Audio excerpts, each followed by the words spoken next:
Welcome to Doc's Chat Party. Jeff, do you have anything to show? No, I have nothing new to show.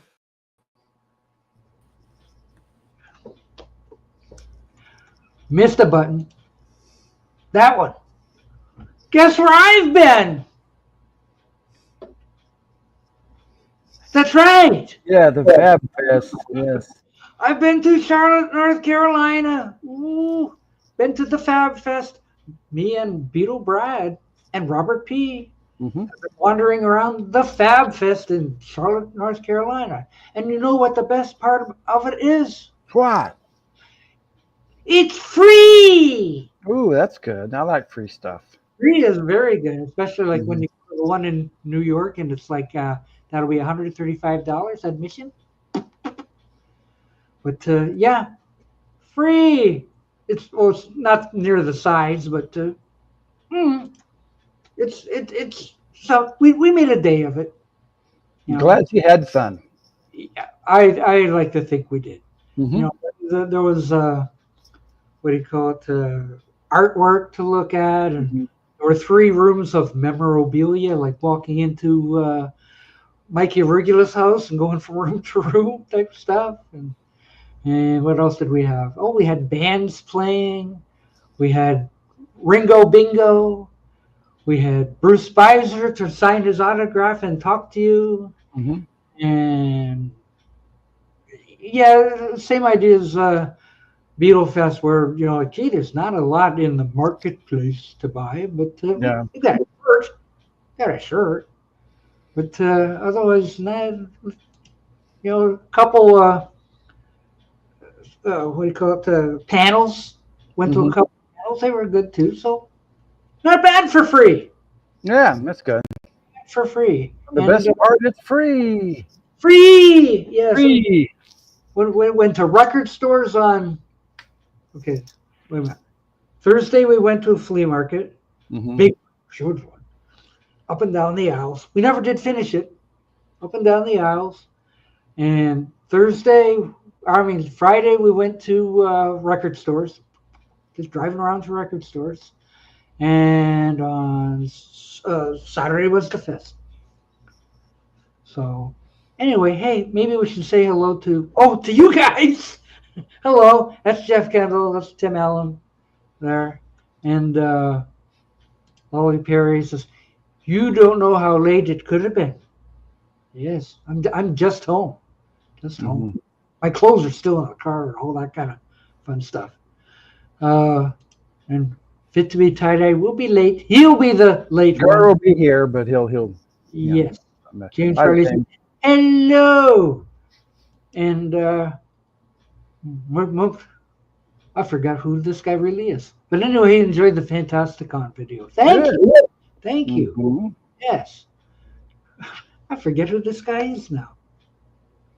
Oh, dang. It's been a while. It's been a while. Is it? Yes. Much so. But for all you people who are joining us, I bid you welcome.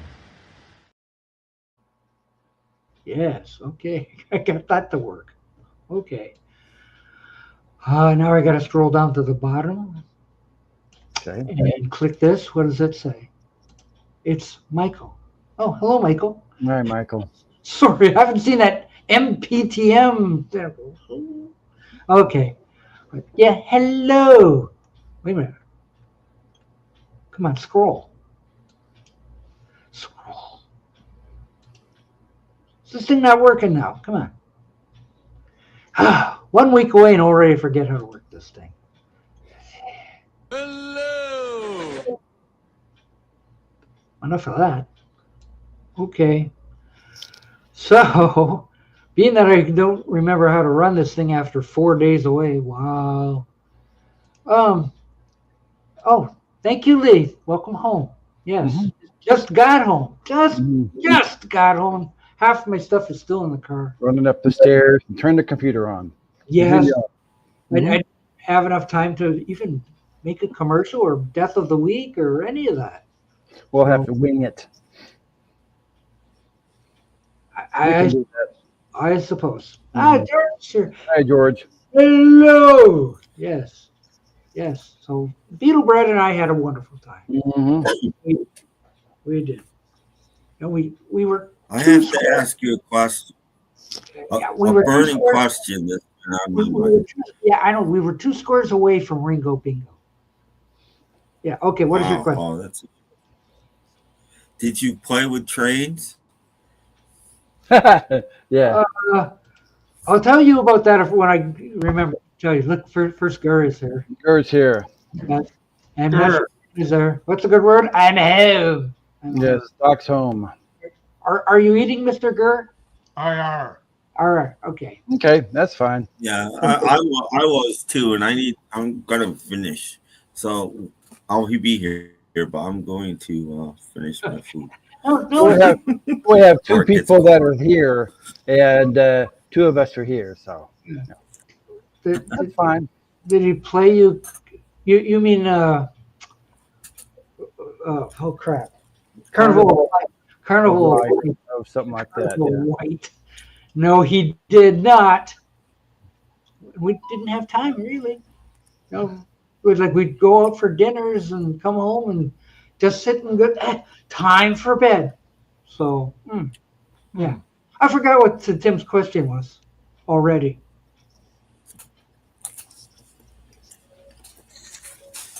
Well, he's here. He'll tell us again.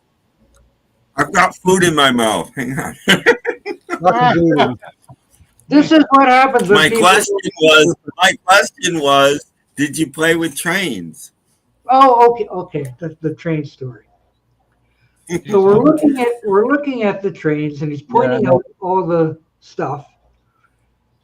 And I was standing on the opposite side to where he was, and I said something to the effect of, "So what is this, Bradville?" And he goes, "Yes, it's right over here." And I says, "What?" And I went to go to see, and I hit this shelving unit. And then we. Half 100, and I went like bump. I was like, "Oh wait, no!" That started raining. So you broke it, did you? Well, it seemed all right. We picked up. Well, Guess all right. who's not getting invited back? So you destroyed Brad's house, is what you're telling us. The big hairy Godzilla. I know. All of a sudden, this train stuff comes raining down. Doczilla strikes again. Doczilla, yes. Yeah, I'm standing against the thing trying to keep other stuff from falling down. Like, no. And then I went and hit. On the other side of that room is a little sitting room. Oh. It's got a pretty big house, by the way. It's 2 stories, whatever. On the other side of that room is a little sitting room, but he's got a slot car set running around. Oh. So what do? I step on it. Doczilla strikes again. Boy. No, So did you break that too? isn't that right, Here, Brad? Brad's here. Hey, Beetle Hey, Brad. Beetle Brad's here. Yeah.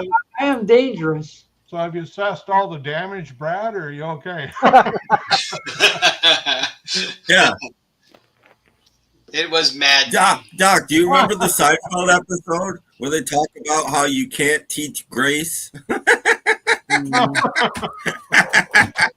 I had none. I got a feeling I came into that equation somehow. Doc needs ballet lessons.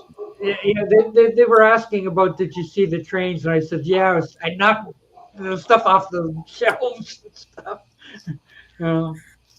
But nothing seemed to be broken.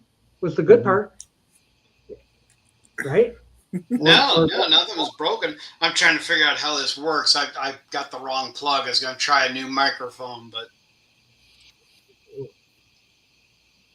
Yeah, we'll see. I didn't have time to make the death of the week, There's but one special death of the week. a bigger death of the week was Jane Goodall. Oh yeah, the chimp lady, that's what I call it. Yes, the gorilla lady. Yes. Mhm. yeah, Oh, that's I a rough didn't one. even hear that. Oh yeah. Monkeying around and got killed. Yeah. I Oh, did gosh. see a video on YouTube. That must be why it got posted, but I I didn't thought see she it. was already gone, but then that was Diane Fossey who died. Mm, Yeah. She was the other one that messed around with monkeys. no. Buddy did not chew my shoes that I know of. Oh, you got him out of doggy daycare, did you? Yeah, he's home and sound asleep. He's so worn out. Oh, Oh, yeah. So He's like exhausted. I was just telling the story about me knocking over your train shelf, and then afterwards than that, I stepped on your race car set. I was sort of like, Yeah, so Doc's banded pretty much. I am a mess. I am a mess. A mess. I pray that nothing's broken. I do know. Look, So, Dino, Doc, there's that. Yay! are my suitcases in the mail? Are they... They're pretty heavy, Paul. Well, yes. I haven't been home for 4 days. You're gonna worry when I start showing stuff that used to be yours. Yeah, really. But he didn't bark at us. He just kind of sniffed us and went, "Yeah, all right." Yeah. I guess I didn't take my rate guard or something. But I don't have anything to show you because everything's still in the car. Like I literally am just getting home. Wow. So. Oh. Wow. Yeah. Wow. Wow. So I have nothing to show. It's still in the car. Come back on Thursday or something. I don't know. But with hey, we can see what Jeff bought. I think he bought something. Yeah, let's see. I think I did. What do you want to see first? Anything. I don't care. I have a couple of books and I have a couple of CDs. Let's see what you got.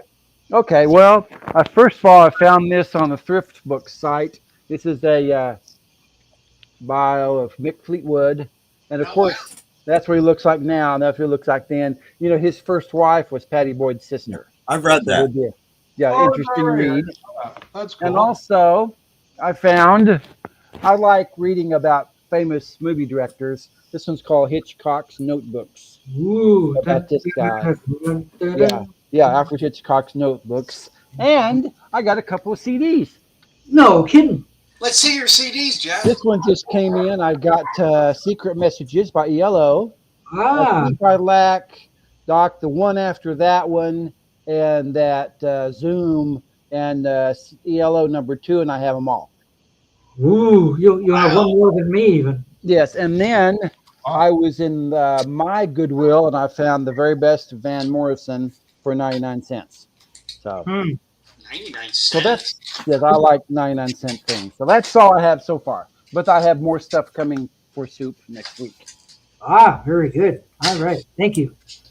Tim Allen, do you have anything to share? Hi, do you have anything to share? Nothing? No, I don't have any. I'll show a box set later, but I don't have any. Okay. All right. Hey, anything to show? Me, I'm here. Yeah, I got a couple things. Oh, cool. Okay. Want to see them? Yes, I do want to see them. Yeah. Okay, so you guys have heard of John Fogerty, right? Oh, yeah. Yeah, kind of. And you've heard of PCR. Yes. So, Yeah, I got a VCR. John got his music publishing back a couple of years ago. Oh, okay. Yeah. And so what he did is he re-recorded some of those songs, and he put out Legacy. Oh, okay. Yeah.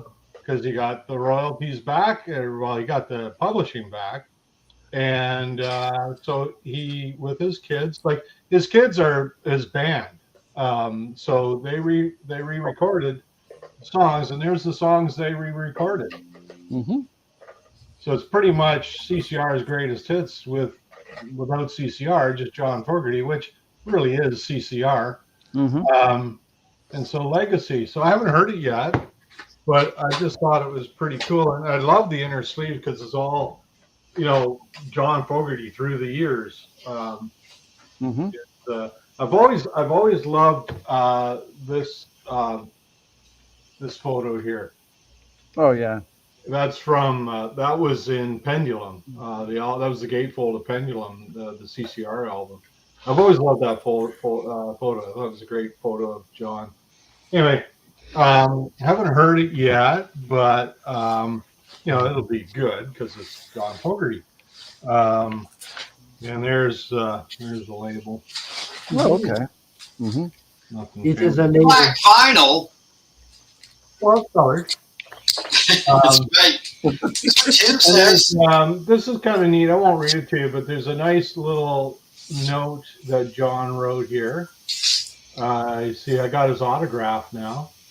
Wow. Anybody else who buys the album gets his autograph. Wow. And then on the other, Hey, Dusty. Good luck.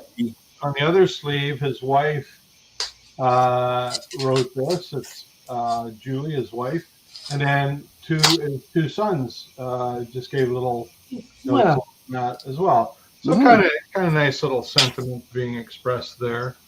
But it's just great that John finally got the rights to his music back, and so he's obviously celebrating that by re-recording some of the tunes. And you have contributed to his pocket. Yeah, well, that's okay. I love John Fogerty and I love CCR. So I bought that. Oh, and there's a hype sticker as well. Oh, yeah. Wow. A reclamation. Yeah. Well, it kind of is. It kind of is. Well, it definitely is, yes. Yeah. And then so the other release, I wouldn't buy it because it was over $100, and we had that conversation. So it fell well below $100. So I picked up Ringo Rama. Oh, wow. Uh-huh. Yeah. Mm. Now I haven't heard it yet either. I haven't had a chance to play these. But there's Ringo Rama. So what website did you find it that it dropped? Well, it came down, I think it was a local sale on Amazon, actually. They do these regional sales. It's not worldwide, but they do these regional sales, and it came up. Mm-hmm. But it still wasn't cheap, but it was cheaper. It's not an interesting Oh, color. gotta go. I'm going to Amazon. Yeah. It's kind of like the color of cherry licorice, if you ever had Mhm. Wow. Yeah. which is kind of cool. But there's Ringy, and on the other side it's got old Ringy. Mm-hmm. Wow. So, yeah, that was pretty cool. So and this is I think, correct me if I'm wrong, but I think this is the first time this has been out on vinyl. It is. Yeah. So None of that 90s stuff was out on vinyl except the Christmas album. Yeah. So I'm happy to get it on vinyl. It's probably the last time it'll be out on vinyl because I don't expect it's going to sell all that well. But Oh, come on. well, Ringo fans will buy it, but it's not. and the prices aren't great. Double albums have just gone stupid with the pricing. But it's back up to $110 Canadian on Amazon, which I swore I wouldn't pay, and I didn't. I got it for a lot less than that. So it was just a short time. They do that every once in a while. If it's not selling, they'll have these, what I call these regional sales. And if you're in the right region, you'll get the sale, and then they'll move it to another region and sell it there. That's kind of, Amazon kind of does that. That's pretty neat. Yeah. Yeah, so I wasn't going to buy it, but it came down enough where I thought, I can justify that. So Who Nice. drew that picture? Mark Hudson? I don't know. It could have been because he was working with Mark Hudson at that point. wasn't Yeah, he was. It was. He was still working with him. I don't know if that's him or not, but did Mark Hudson produce this? Yeah, Mark Hudson and Ringo Starr produced it. Aha. So he very well may have done the drawing. I don't know. Very possible.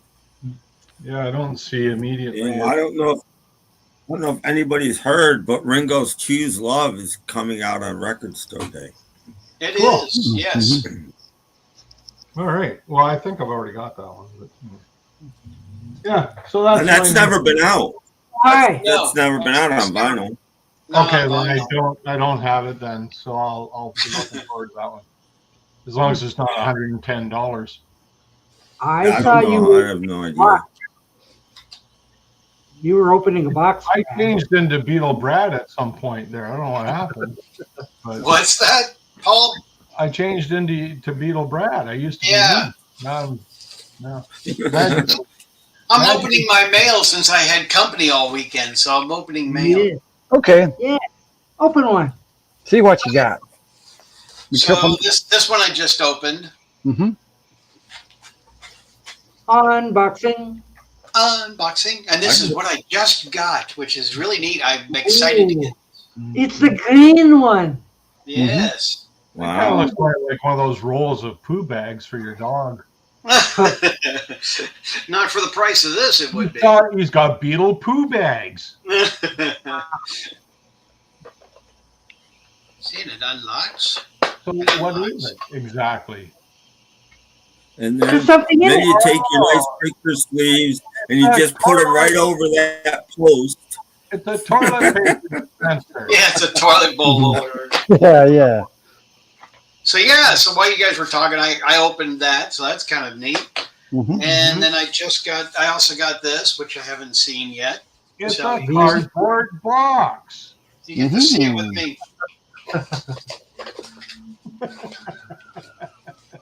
Oh my gosh, I got a sticker. Oh, Oh, listen to more Harry. Okay. you put that right on your forehead. Oh look, it's a picture of Doc. It's a picture of Doc. Oh. That's sunburnt, Doc. Looks like him, doesn't it? Yeah, I'm not sure that that's Doc. Might be an imposter. Who asked you? But that's what I got. That's not imposter. Boy, that's an awful big box for that magazine. Well, you know, It we is. live- Wait, I think there's more. It's like Brad's lunches in there. oh, here's Oh my no, there's bill. a piece of paper in it too. There's a bill and it's Don't- got Paul's name on it, so I'll be mailing that to you, Paul. Yeah. Well, good luck with that. We're on Canada Post is on strike, so I'm never going to get it. Oh, I know. Don't tune out. There's more. Oh, Pussycat. Yeah, that's cool. Yeah. Here So you that's go. kind of neat. Yeah. So you ready to see this? Are you? Yeah. I am. Me Yeah. too. Don't fall asleep yet. I hate that when people open those Videos online. are coming. We just got home, Peter. Give us some time to make the videos. We got to edit, edit. Yeah, I'm starting to edit now. Ooh, Well, a it's busy guy. I am. Wow. Oh, wow. Let's see. Oh wow. Okay, it's got a booklet. Mmm. I think the original did too. Did it? Yep. Trying to think if mine does or I not. don't remember It's one. so long. I've got two Oh. copies. I don't remember the booklet. Maybe not. Well, these Maybe look just- like pictures I took. Yeah. Oh. I mean, they're The blurry. Polaroids were a big thing then, and they were using them on album sleeves and stuff. for Oh, there's some reason. Ringy. That's Ringy. Yeah. Yeah, we played Ringy Bingy on the weekend. And they're Yeah, drinking. we played Ringo We're Bingo at the discussing- fest. Mm-hmm. Discussing cheese Ringo love Bingo, there, which man. none of us won. Yeah. Well, somebody won, but we didn't. That's a reissue, I'm assuming, right? It is. There's something else Yeah. down in the bottom here. Yeah. What could it be? A record? No, there's no record. No, there's no record. What? Oh, I thought that was a bum coming up. You there. I can't know. I show did that. too. Oh no, okay, that's a face. I thought it was something else.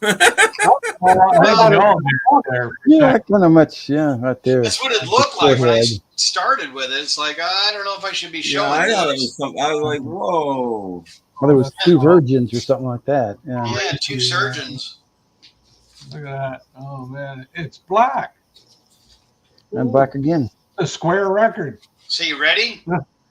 Yeah. Oh, the Good big review. old Ready? Oh, it's Look at that. Oh, It's like a sunset over water. they couldn't upside make up their Yeah. mind. down. RTA. It's a It's a limited Pokeball.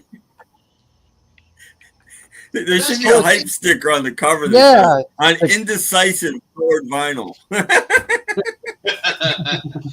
It's the cover of those, the color of those detergent packets that people have been eating and they make them sick. Yeah, like the ones you put in your dishwasher, right? Yeah, Yourself. same color. Yeah.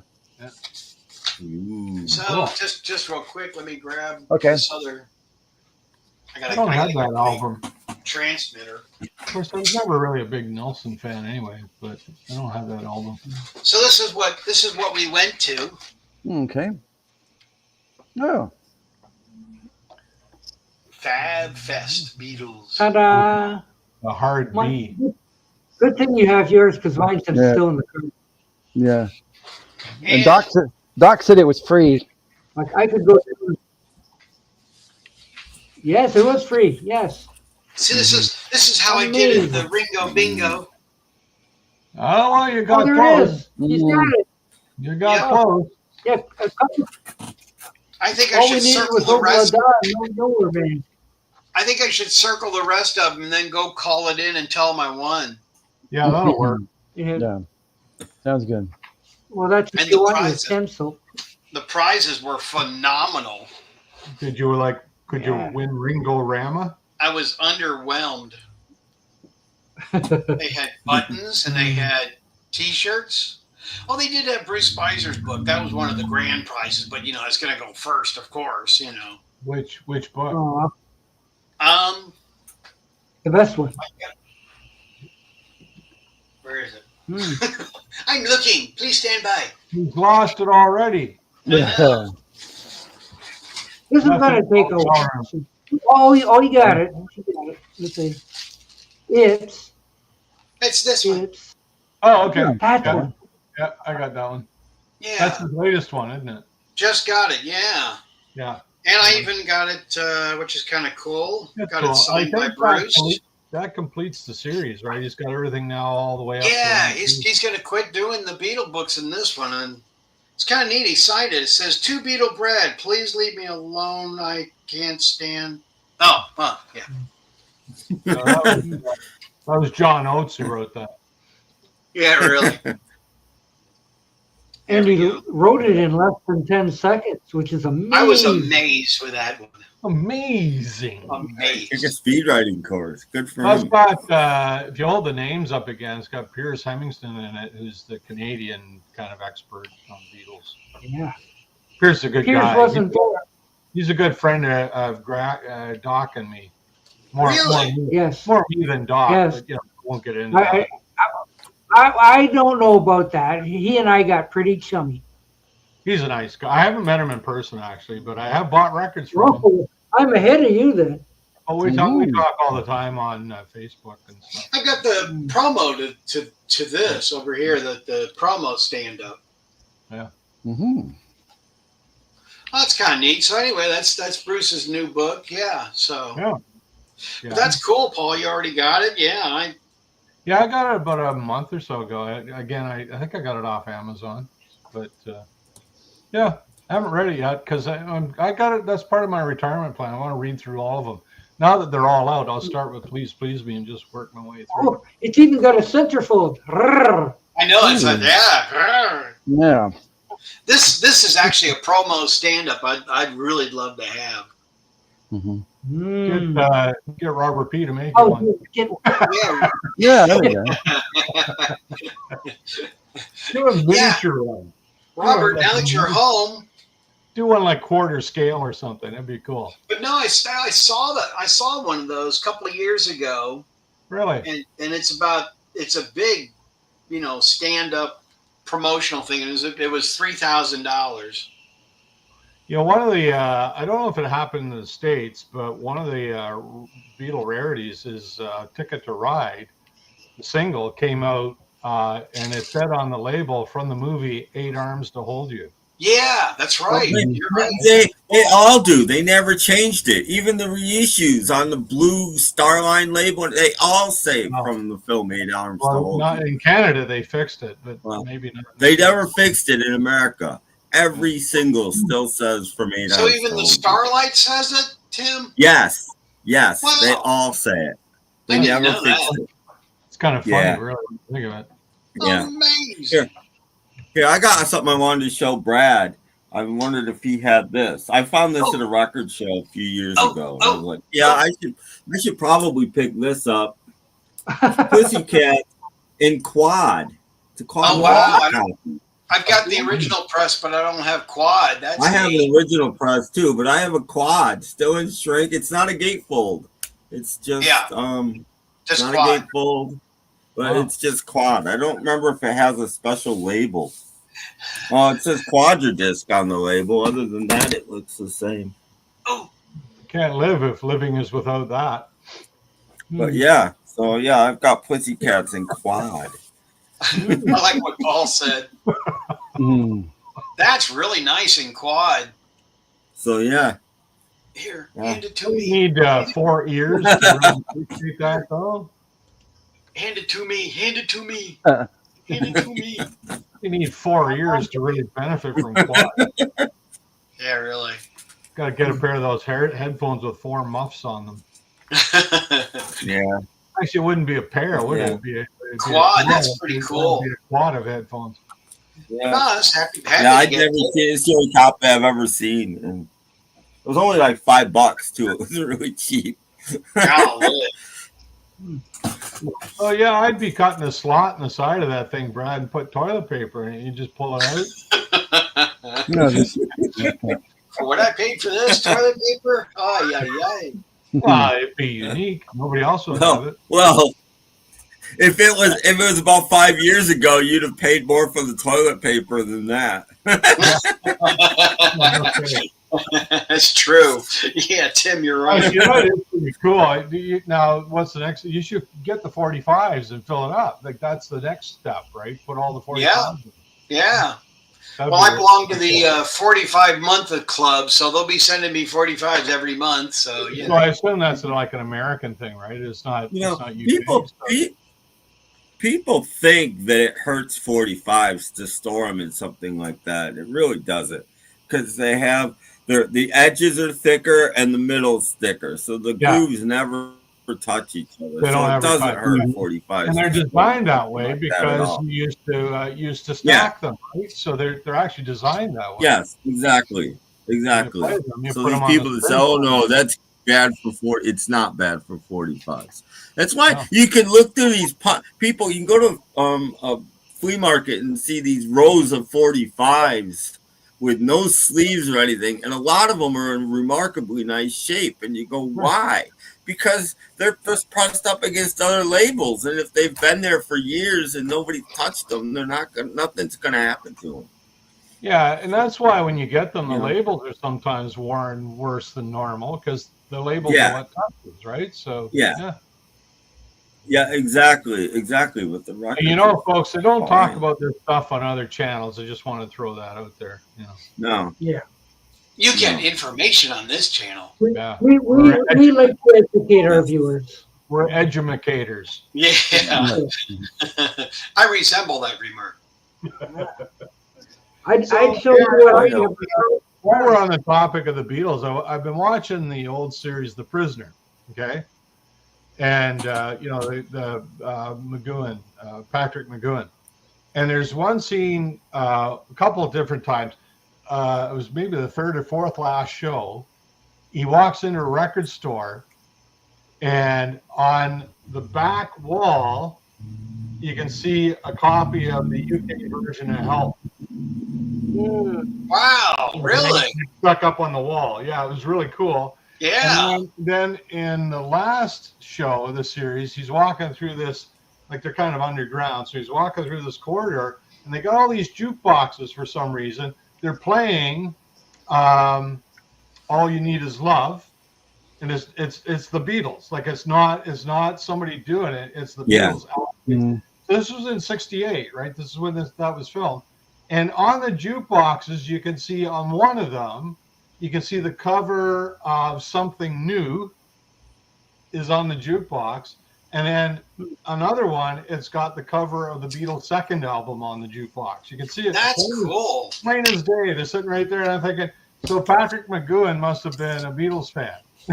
Yeah, really. That's pretty cool. Yeah, well, can you imagine what it would pay, what you would pay now for that product placement?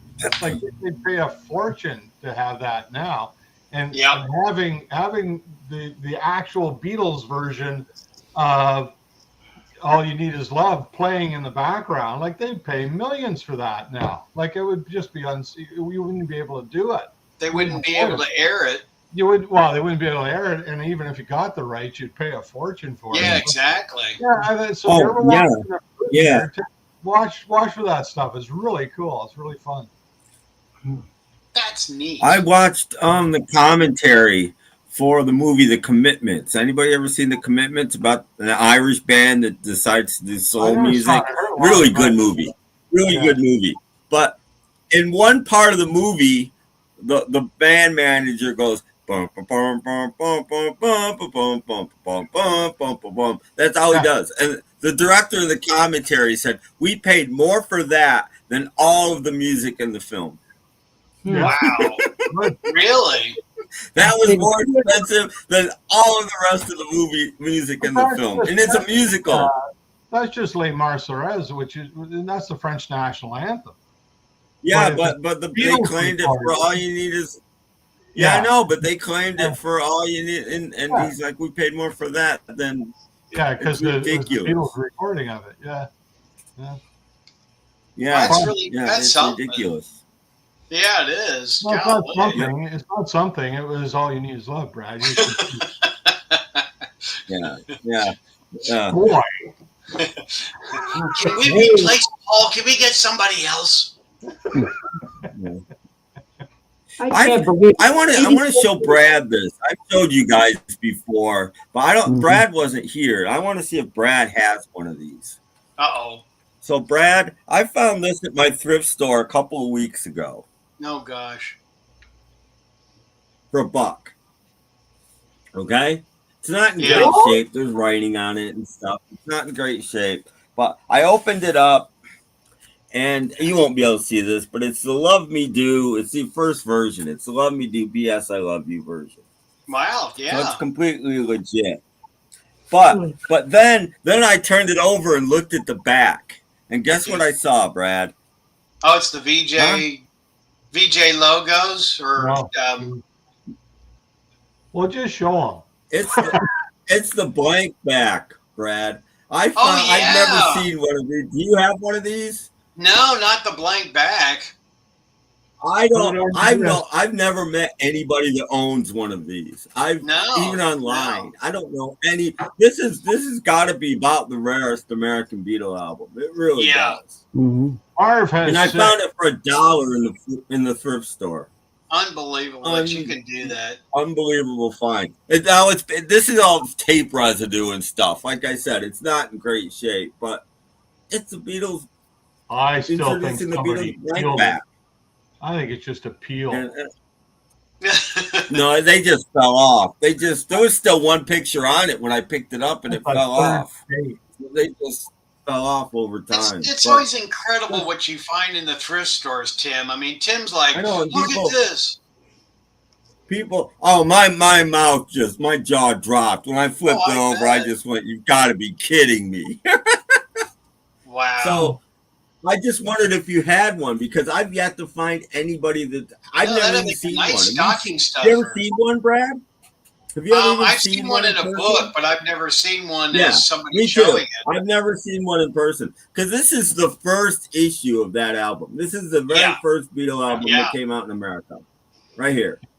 Wow, Tim. Yeah, good job. That'll make a nice stocking stuffer. I wanted to show you that because, Hello.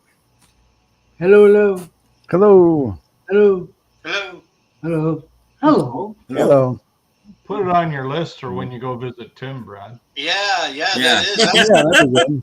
Yeah, That's really it's not in nice. great shape, unfortunately, but it does play. It does play all the way through, I and it bet you doesn't were skip or poker anything. faced when you saw it. You were like, "Oh, I'm keeping that." Yeah. No, I bought a bunch of other albums too, and just put it in the middle, just so I would get through and nobody would go, oh, this isn't, I didn't want that. So I just bought a bunch so they would just go, They wouldn't count them. They wouldn't know in a thrift store. They wouldn't have any idea. Yeah. No, but just in case, because they used to charge a lot for Beatle records, and maybe they would go, oh, this isn't $1. So I bought This a is bunch the more records and $75 put it in the bin. middle. They probably marked it down to $1 because it didn't have anything on the back. Yeah, that could be. But Well, boy, no, they're all records are $1 now, but they used to price them individually, but now they're all $1. that's neat, Tim. I've never seen one. So, I mean, like you said, I've seen it in the book. I never had either. But to actually see one. The cover's not in great shape, but it's not even split or anything. There's no splits. There's no Do you know of any way to get the glue residue off? No, there's writing. You can't see it. There's faint writing all over the front cover. There's this. I'm never gonna. It's fine the way it is. I think it's better this way than if I tried to get the glue residue off. I think it's fine. It's still know what it is. It's still obvious what it is. It's. Mm-hmm. I bet at a photography shop they'd be able to do it or something. But yeah, I just leave it alone. Call it patina. Yeah, I'm not. It is what it is. It's the history of the thing. But I think it's really again, nice. this is Polygram today was talking about the gold. Yeah, did you watch that? Please me, which is the holy grail of Beatle records. I would say that is in America because this is the very first Beatle album ever released in America. Well, actually, it's not because it probably came out a week after. Did you watch the It was Polygram? supposed to be the first one. This guy had 400 copies of Please Please Me. Oh wow! Yeah, I only watched a little of that. I haven't gotten through the whole video yet. Well, apparently everyone is different in some way, but some of the differences are like, you got to be kidding me.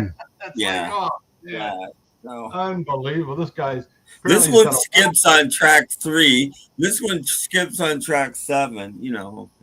That's not skip. That's not skip. That's the mix. It was purposely done in the mix. Oh, was it? Oh, wow. No, there's I'll never be that kind of collector. But when I see something like that I know is unique, I'm interested. Yeah, are you kidding? Yeah. Yeah. Even the fact that it's the original with "Love Me Do" on it, that's where I know. Any of those are rare, but this I think is the rarest one. I'm not sure. The one with the ad back may be rarer. I'm not sure which is rarer, but they're both rare. Way rarer than like the Butcher cover. There's way more copies of. If you count all the variations of the Butcher cover, there's way more copies of the Butcher cover than there is. Because it didn't sell. I'm trying to find something here. Yeah. I'm back. What? Well done on giving up the demon weed. What? You mean a crystal? You'll Yes. like this. Yes, I'm starting to nod off.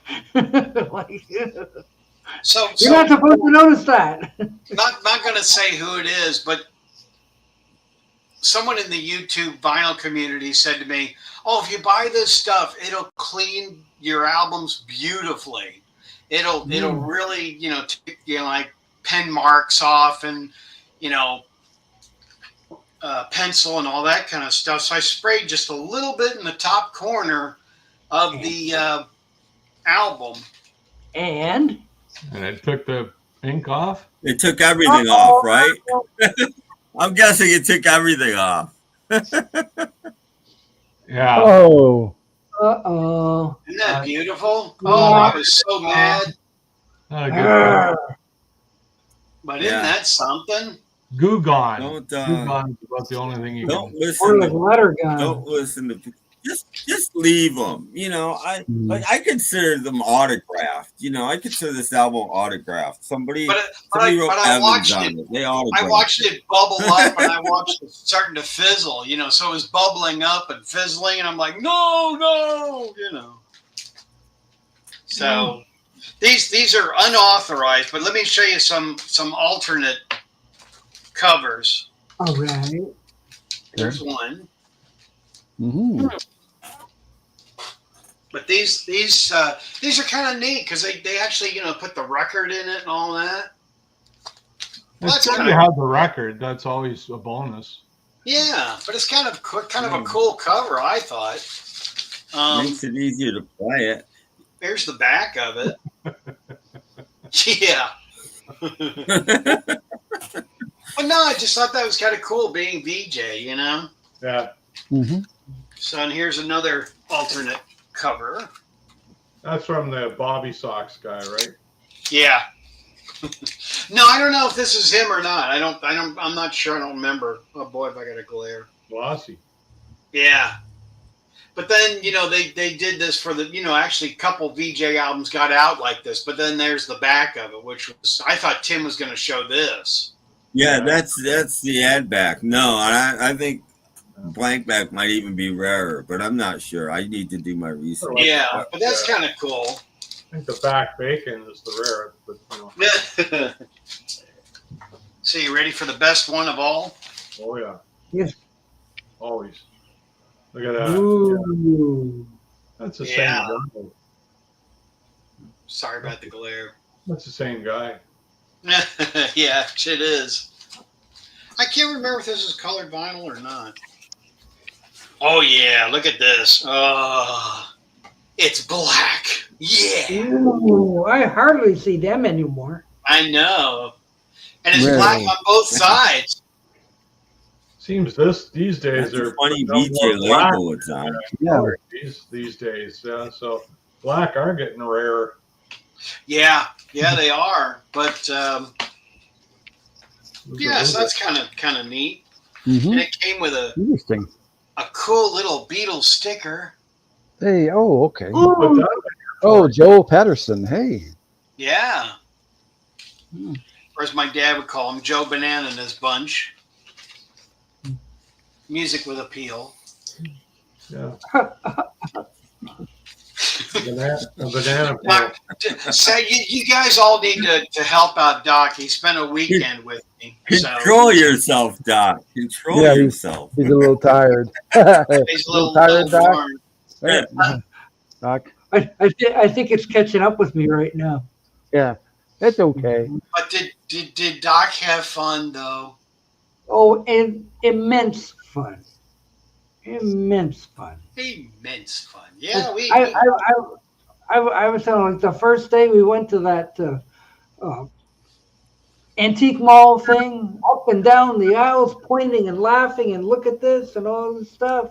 Second day with the record stores, and some were cool and some were stupid. That, and then the third day, the fest. So like bang, bang, bang, and lots of eating too. Yes. Free eating. Free eating. What? Oh, that's good. What could be better? So, yeah. But it was fun. Yeah.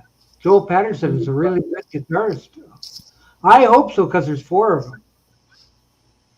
The Joel Patterson. Let me go back a little bit because there's some questions we haven't taken care of yet. It's an AI. Oh, was it really? Well, anyway, the AI says, "Hey, Paul, is Richie Bravo your favorite rock?" No. I wouldn't think so. No. Yes. Okay, where was the next one? I mean, he's good. Don't get me wrong. I'm not a huge Deep Purple fan. Or that genre of music is, I can take it in doses, but I'm not deep into it. So he wouldn't cross my mind. Hey, Jeff, what is your favorite John Wayne movie? I have 2. 2. And one of them is True Grit, and the other one is called McHugh. Ah, very good. Okay, next. Next. Next. Oh, Gur, what is your favorite box set by The Who? Oh, I'd have to say the Who's Next at this point. Mhm. That's my favorite Who album, so I kind of have to go with that one. I guess. Is S the most populated alphabetical section in the collection? Yeah, I'd There's probably. a lot of S's, that's for sure. Yeah. Does anybody want a Bruce Springsteen's greatest hits? I have about a zillion copies. Pick me, pick me. Here you go. I have never seen so many copies of this in all my life. Holy crap! That's where they go to die. Yes. Oh, there were so many copies. Another one. Like, people must have bought this like crazy and said, "I don't want this anymore. Take it away, please." We went to 5 record stores, and I think out of all 5 record stores, we probably found 10 copies in each store. There was Right. tons of these. Oh, Oh, Yeah. probably bootlegs. one store had a pile of that Leonard Skinner thing, and what was the other one? Pile of Leonard Skinner. Boy, that's Just a pile of Leonard Skinner. got to be pretty smelly. Crazy. Hey, Paul, what's your favorite song from Let It Be? I'm gonna say I've Got a Feeling. I just like when I hear that song, I think nobody else could come up with that song but the Beatles. But the thing I like about it most is it's actually both Paul and John wrote it. Like you got the Paul part, you got the John part, and it just goes together so well. I've got a feeling. That's it. I guess. Joel Patterson is considered roots rock or retro rock. Mm-hmm. Agree or disagree? I don't know much about him, so I guess we can't do I either. don't know. Are they like the Dave Clark 5? Maybe. Hey, Tim, I have more greatest hits of the Monkees on CD and Cuddly Toys on there. I thought it wasn't a hit. Your thoughts? You thought it was what? I'm trying to read. I'm confused.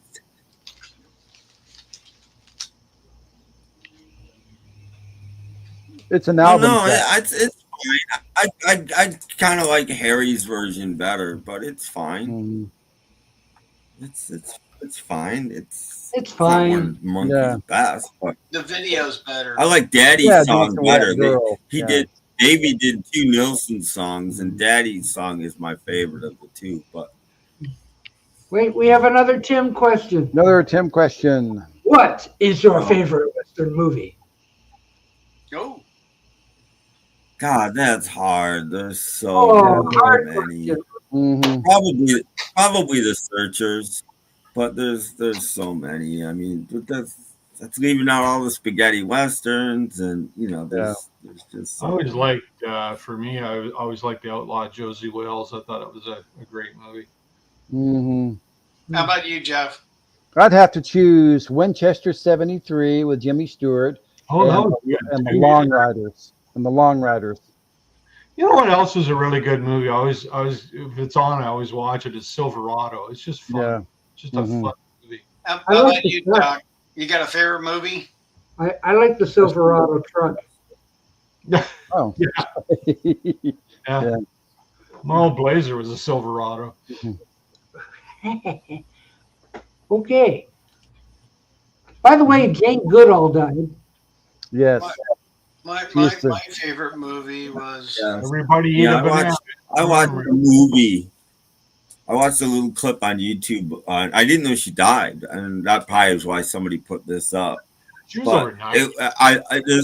This was so heartwarming. It was only like a 2-minute clip, but they've got this big monkey, and they found him injured, and they rehabilitated him, and they were letting him go. So they open the box, and he gets out. He looks around. He takes a few steps, He turns back. He looks. He comes back. He jumps up on the box. He puts his arms around Jane Goodall, and he literally hugged her for like 90 seconds. And then he lets go of her and hops down, takes a few steps, looks back one more time, and leaves. And I was just like, that's just, I mean, you can't make this stuff up, you know? I mean, thank you for letting me go. Sounds like a movie about me.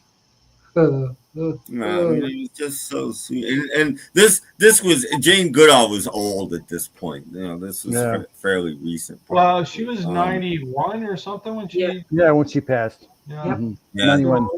She was at least in her 70s, if not her 80s, in this clip. So I thought she was already dead. I thought she died long ago. And Well, that was Diane Fossey. Yeah. oh, maybe I got confused. Yeah, and Sigourney Weaver did a movie about Diane Fossey. Mm-hmm. Yeah, called the Diane Fossey movie. I don't know what it was called, but it was Sigourney Weaver played Diane Fossey. Yeah, Oh. I remember that one. Yeah. Gorillas in the Mist. Well, Yeah, That's it. That's it. Yep. Mm-hmm. Yep. well, Jane Goodall has left this astral plane, Yes. so Godspeed. And as Coco the Gorilla would say,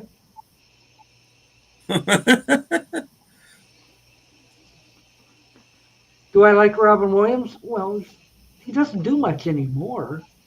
I didn't know him. Never met him. I don't know. Yeah, there's a guy, and this is not uncommon among comedians, but obviously funny as hell. But man, he could really pull off a dramatic role too. He's very talented guy. And it's just, you know, with his illness and his mental illness, I always felt bad that he didn't get the treatment or attention he should have got. You know. Typical Hollywood, you know. Let's use them up, burn them out, and throw them away. You know. Yeah. We'll burn them out somehow. Yeah, Quick. kind of a sad story, but a brilliant, serious, dramatic actor. Like I think of Good Will Hunting and Dead Poet Society and stuff like that. It's like man, that guy and what's the one where he was doing the photo booth one. No, the one with Mrs. Doubtfire? No. He was the doctor and he was messing with the dopamine. It was in the mental health clinic. What was that called? It was with De Niro and it was another dramatic role. He played the doctor. He had another brilliant job. He's just brilliant in that. Awakening. I think it was called Awakenings. The Awakening. The Awakening. Yeah, he was. I think it's Awakening. Brilliant dramatic actor as well. He wasn't completely dramatic, but it was kind of a dramatic part. That I forget what it's called. That movie with Jeff Bridges, where he played the homeless guy. Yeah. The Fisher King. The Fisher King. Yeah. Fisher. Yeah. Oh, hey, guess what? What? Come on, I clicked on this thing. Come on. Jorgen's here. Oh, wait a minute. Look. I made it. I was going to have to leave because Jorgen was too cool, but he's okay. It's okay now. So yeah, we didn't recognize you. I got to go. Jorgen's too cool. Hey, yo. Jorgen in the hood. Record Fair video is up. Okay. Jorgen in the hood. He's been to a record fair. And the video is up, apparently. Yes. Hi, Dad. Was it fair? Was it This fair? was kind of fair. I went to Fairly fair. We're good. So welcome, Jorgen. How are you? Welcome, Jorgen. Hey, you got a haircut. Looks good. Oh, a couple weeks ago. A couple of weeks ago. Yeah. Yeah. I'm starting to due grow for back now. Yeah. I gotta get one. I'm getting a little scraggy. The wife Great is Smurf. funny. No, but I got a lot of Smurf albums. Oh, do you have it with you? Books. Ah. Okay. Shall we see it? Pardon? Shall we see it, or where is this going? No, I just responded to Ollie. What's that thing sitting on top of your turntable there? What is that? Ooh. Okay, there we go. What happened? I put the wrong button, of course. Sorry. The record stand. Okay, all right. Oh, okay, okay. Ah, It's absolutely perfect for photographing records when I'm doing my blog. Yeah, that is good. Uh-huh. So let's see the records you got. Yeah, the stuff you It got. makes it hard to play the record, doesn't it? No, you have to watch. You have to watch the video like everybody else. wait. There's something else on that. There's something else on that turntable that needs mentioning. That's That black. CDs. No. The black thing that's behind the record holder. The mousetrap. Okay, come back. That. Yeah. Oh, too far. The thing sitting on the table. Janger divider. The black thing sitting on the turntable. Well, he just showed that. I It's a don't record think stand. No, behind it. Yeah, it's a Behind it. record stand. This. It's a record No. stand, Doc. I don't see Yes. Okay, it's a record thing. We're running out of time. You said you I don't collect know, the never record. mind. It's You all said part you of the collect record the stand. record. From here, it looks like the thing on the Led Zeppelin Presence album. Oh, that's just the back of the I stand. can easily say that is wrong because I have no Led Zeppelin in my collection. That's why I was amazed. you're outta here. Could that be? No, I was on 2 record fairs yesterday. One, the regular Sundsvall record fair, and 2, there was a retro record fair. A retro fair. This wasn't a record fair, but it was a retro fair for collector's items with various. It was computer games, there were computer consoles, there were video games from the past, there were action figures, comics, DVDs, all kinds of stuff, but also some had records. By the way, the thing on Presence is called The Object, and you can actually buy it. What? I want one. It's now a collector's item. You can actually buy that stupid thing, and it's now a collector's item. It's called The Object. That's what That it's stupid called. thing. That's what it was called, The Object. Okay. What is your favorite King Oliver record? I can't say right now because I don't have any King Oliver 78s, and the King Oliver albums I have is mostly compilations on various CDs. So he didn't do any full-length albums, if you say. Yeah, nobody did It's that. a record bomb. Maybe I pick out my favorite compilations later afterwards, but now I'm going to show 3. First of all, a little teaser because I bought 3 albums before the days before the fair also. So first, a musician that I actually like a lot. It is John Kirby. Mm-hmm. And John You Kirby. can't show that on here. That's a nasty word. John Kirby? No, sex. YouTube does not want you to show sex on here. I'm not even gonna give that an answer. Wow. It's not worth Actually, he's a bass player that had a small group that sometimes could. It was more the chamber jazz that could sometimes do jazz version of classical music. He was known. This band was known as the biggest little band in the world. I thought that was ZZ Top. So did I. That's kind of neat, though. I don't know who Gene Austin is, Dino, unfortunately. What else have you? If you give it 1 minute, I will show you. Bud Freeman's All-Stars Orchestra. Yeah. Everybody's singing wrong. Saxophone player, great one. Mm-hmm. And we have a piano player that I've seen on a lot of recordings, but I've never seen an album with him as a band leader, and that is Sir Charles Thompson. So this is recording from the 50s. I wouldn't want to mess with him in the back alley. There's that word again, Doc. Oh, is where? Oh no! Oh, Oh, you're taken down. yeah, really. You're too, Cockfish. Doc, you have grown too sensitive by the age.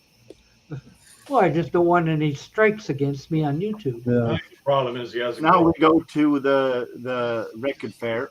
Okay. It was pretty. Wasn't the best record fair. It was very low on sellers, but it was a great deal of customers instead. What, they only had one Ferris wheel? There was some sellers, but it wasn't as it used to be. But on the other hand, last autumn it was also a little low on sellers, and then it became the biggest one this spring. So to get hope, I think that the retro fair and the record fair took out each other actually.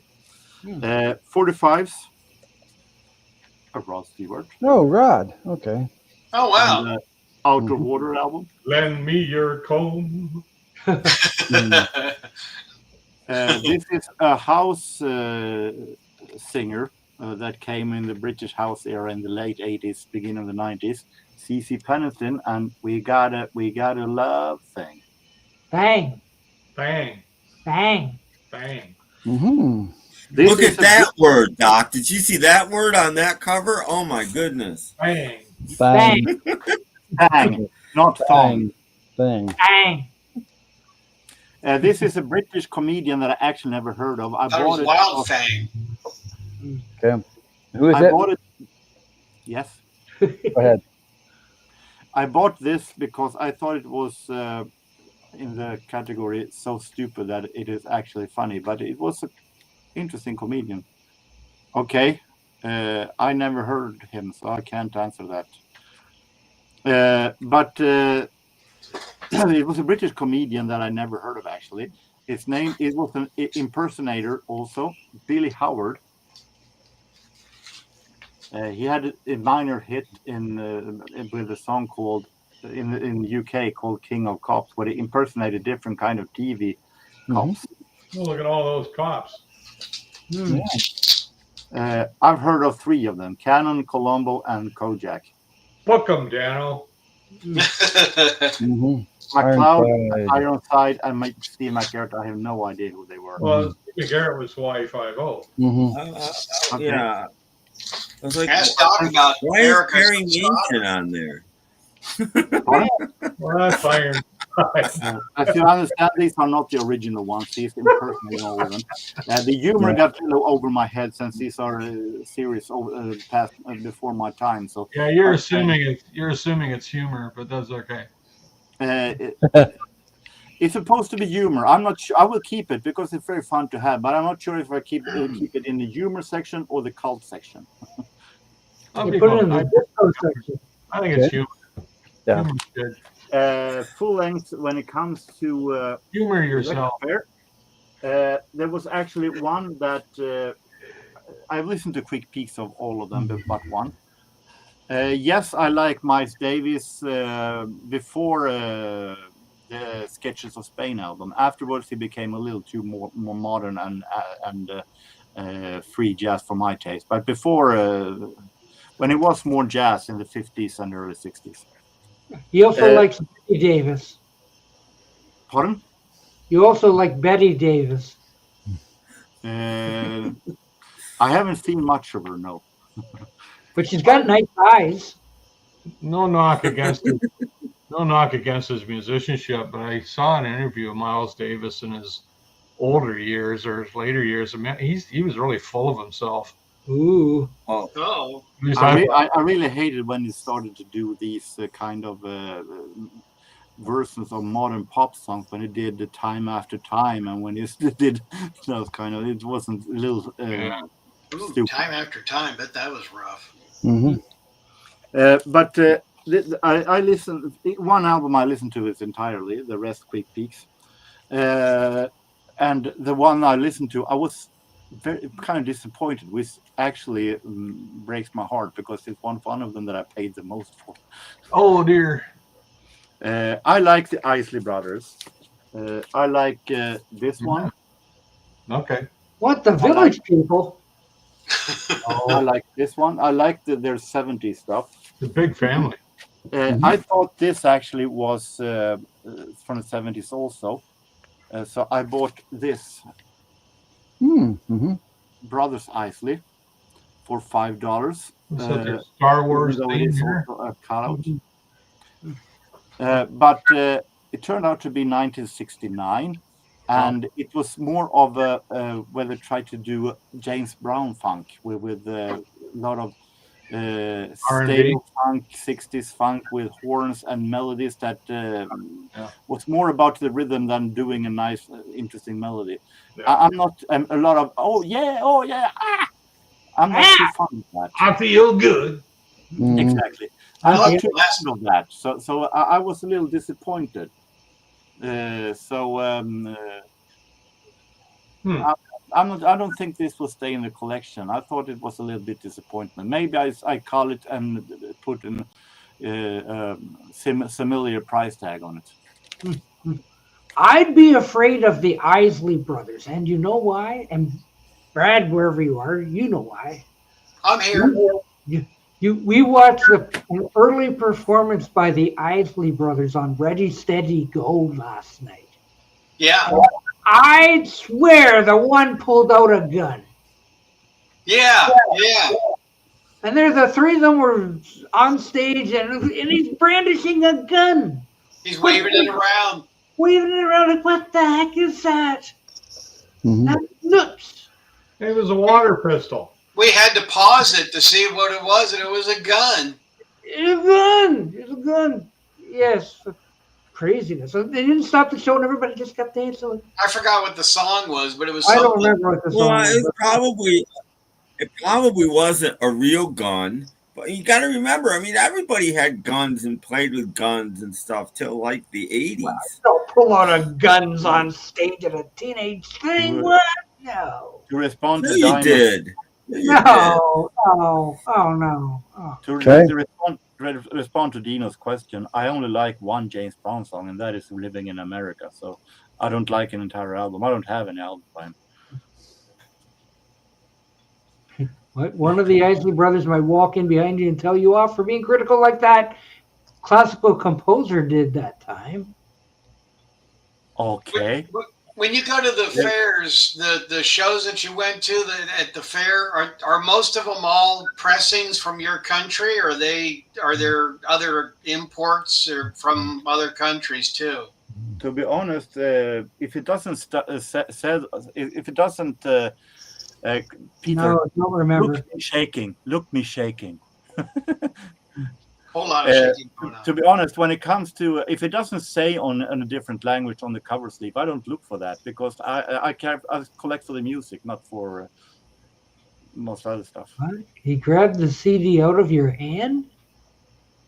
Yeah, he's talking about when I criticized Claude Debussy in the previous. Yeah. No, I was just curious if you see pressings from like Germany or England or America. To continue, so we get through this. Oh, gosh. Sorry for the interruption, but yes, go ahead. Crusaders. Oh, in a concert in Royal Festival Hall in London. Those of you who watched my video, yes, I say wrong. I say Royal Albert Hall, but it's Royal Festival Hall. But this is from 1981, where the Crusaders, the great jazz soul band, performs with B.B. King and the Royal Philharmonic Orchestra in a concert. So this is very interesting. Wow, but that's good. Whoop. Wrong button. This is an album that I've also bought for $5. Maybe it was a little bit overpriced, but I couldn't resist it. This is In Memoriam Cannibal Adderley and his early great recordings. I don't have anything by Cannibal Adderley, a specific album to my knowledge, but this was interesting. Though Mercury's Jazz Master isn't maybe the label or series that is worth $5, but I couldn't resist it with early recordings, so I had to grab it. Do you have any albums by Jane Goodall? Pardon? Do you have any records by Jane Goodall? Oh, goodness. No. What have I got myself into? Yeah, why'd you sign on, Paul? Swedish jazz with a group of Swedish musicians playing, mixing jazz and Swedish folk novice. Adventures in Jazz and Folklore. Oh, okay. Featuring Oh, all my wow. favorites. They look like senators. Yeah, the It 60s. looks a little bit serious, yes. Yeah. Wow. Every one of these has done mixed with jazz and Swedish folklore before, and I got curious about it, even though the quality may not be my mint condition, but I got curious about it. And was your curiosity sated? I haven't listened to entire album, but quick peeks Whoa. really great. Tune in next week to find out what Jorgen thinks of this album. A review. Yes. Count Basie's Orchestra. Mm-hmm. Oh, yeah. Portrait of an Orchestra released on Verve. Ooh. One, Recordings two, from 1952 four, to 57, and some are a lot of it's big band, but some is also in smaller bands, and some sounded almost big bopish, bebopish. Count Basie playing bebop. Wow. That would be cool. Count Bebop. Then it is from the Retro Fair that was kind of big, but it was also more stuff than just records here. But one seller I bought a lot of stuff from, including this one that I had once, but there was something wrong with. I don't remember if it was wrong record or if it was broken record, but I got this really great double album set with sci-fi lullabies, 27 rare tracks, double CD set for $1.50. Wow.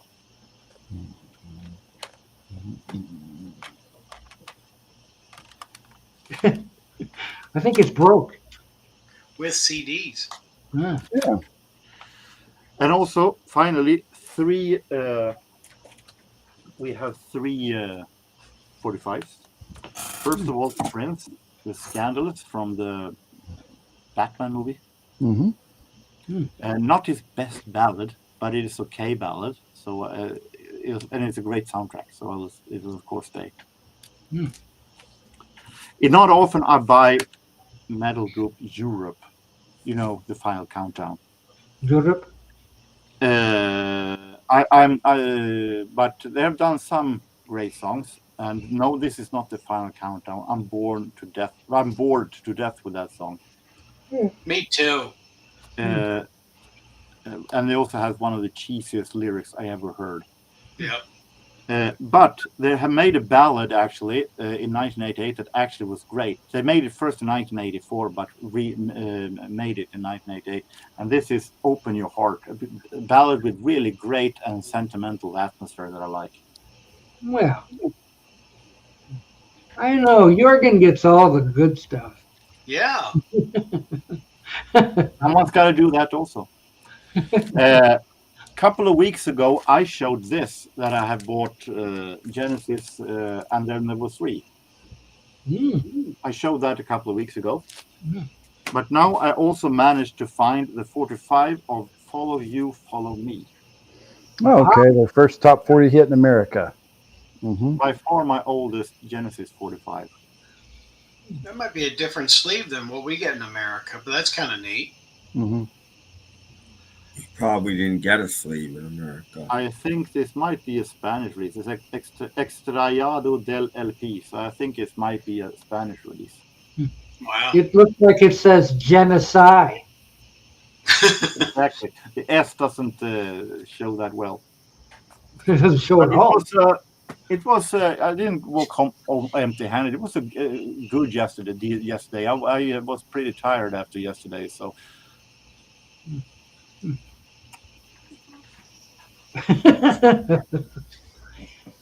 We've lost Paul. Oh, hi. Yeah, we got a question for you. I got my album cover. Yeah, we have a question for you. What's the difference between a group and a band? Well, there really isn't, in my opinion. Yes, there is. How so? In Tim's opinion, there is. In mine, there isn't. So there. A group, a band plays instruments. A group doesn't necessarily. Like ABBA is a group, I would say, even though two guys play instruments. The Beatles were a band. NSYNC is a group. They're not a band; they're a group. I don't believe that boy bands exist. I'm not sure. There's no boy bands. Boy bands can play instruments. Groups don't necessarily play instruments. I'm not sure ABBA would agree with you, but okay. Oh, group Well, both, right? Because they're a group. They're not a band. It's not the Alice Cooper It's not a band. band. It's the Alice Cooper group. Tim is correct. So Correct, Tim. But I'm saying a band plays instruments. yeah, That's what I'm I'll saying. go with that.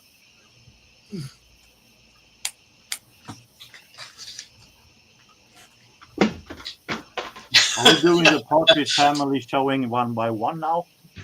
I don't. Apparently, All three down the same. 3, 1, 2, 3. Yeah, But do we have a match? we do. We got a three-way match. Yeah, it's Yeah. on the bottom, bottom really? row. matches. Hey! It's on the bottom row. Dun, dun, dun, dun, dun, dun. Yeah, bottom row wins. Ha Yep, we're the winners. Yep. Boy, what winners we are. Yeah. No, Band drink, yeah. What's he win, Don Pardo? You win. You win. Hang on. Too many buttons here. You win a year's supply of Manwich. Oh gosh. I don't think I'd want one. Oh, this is good stuff. You mix it with beef and it's sloppy joes. How long has that been in your cupboard? 8 years? Mm-mm. Make sure you dial 911 before opening the can. Mm-hmm. Yum yum. Very good. Okay. Oh, what did I? Never eat anything where the expiry date is 100 years from now. That's right. Oh, well, if I driven, I flew. I was on a airplane. Flew. That's why his arms. And he enjoyed the fest. I even trumped Greg Messinet with a Beatles question. Yes, he did. And do you remember what that question was, Beetle Bragg? Yes. Tune into my channel to find out. It was a great question because I asked him, and then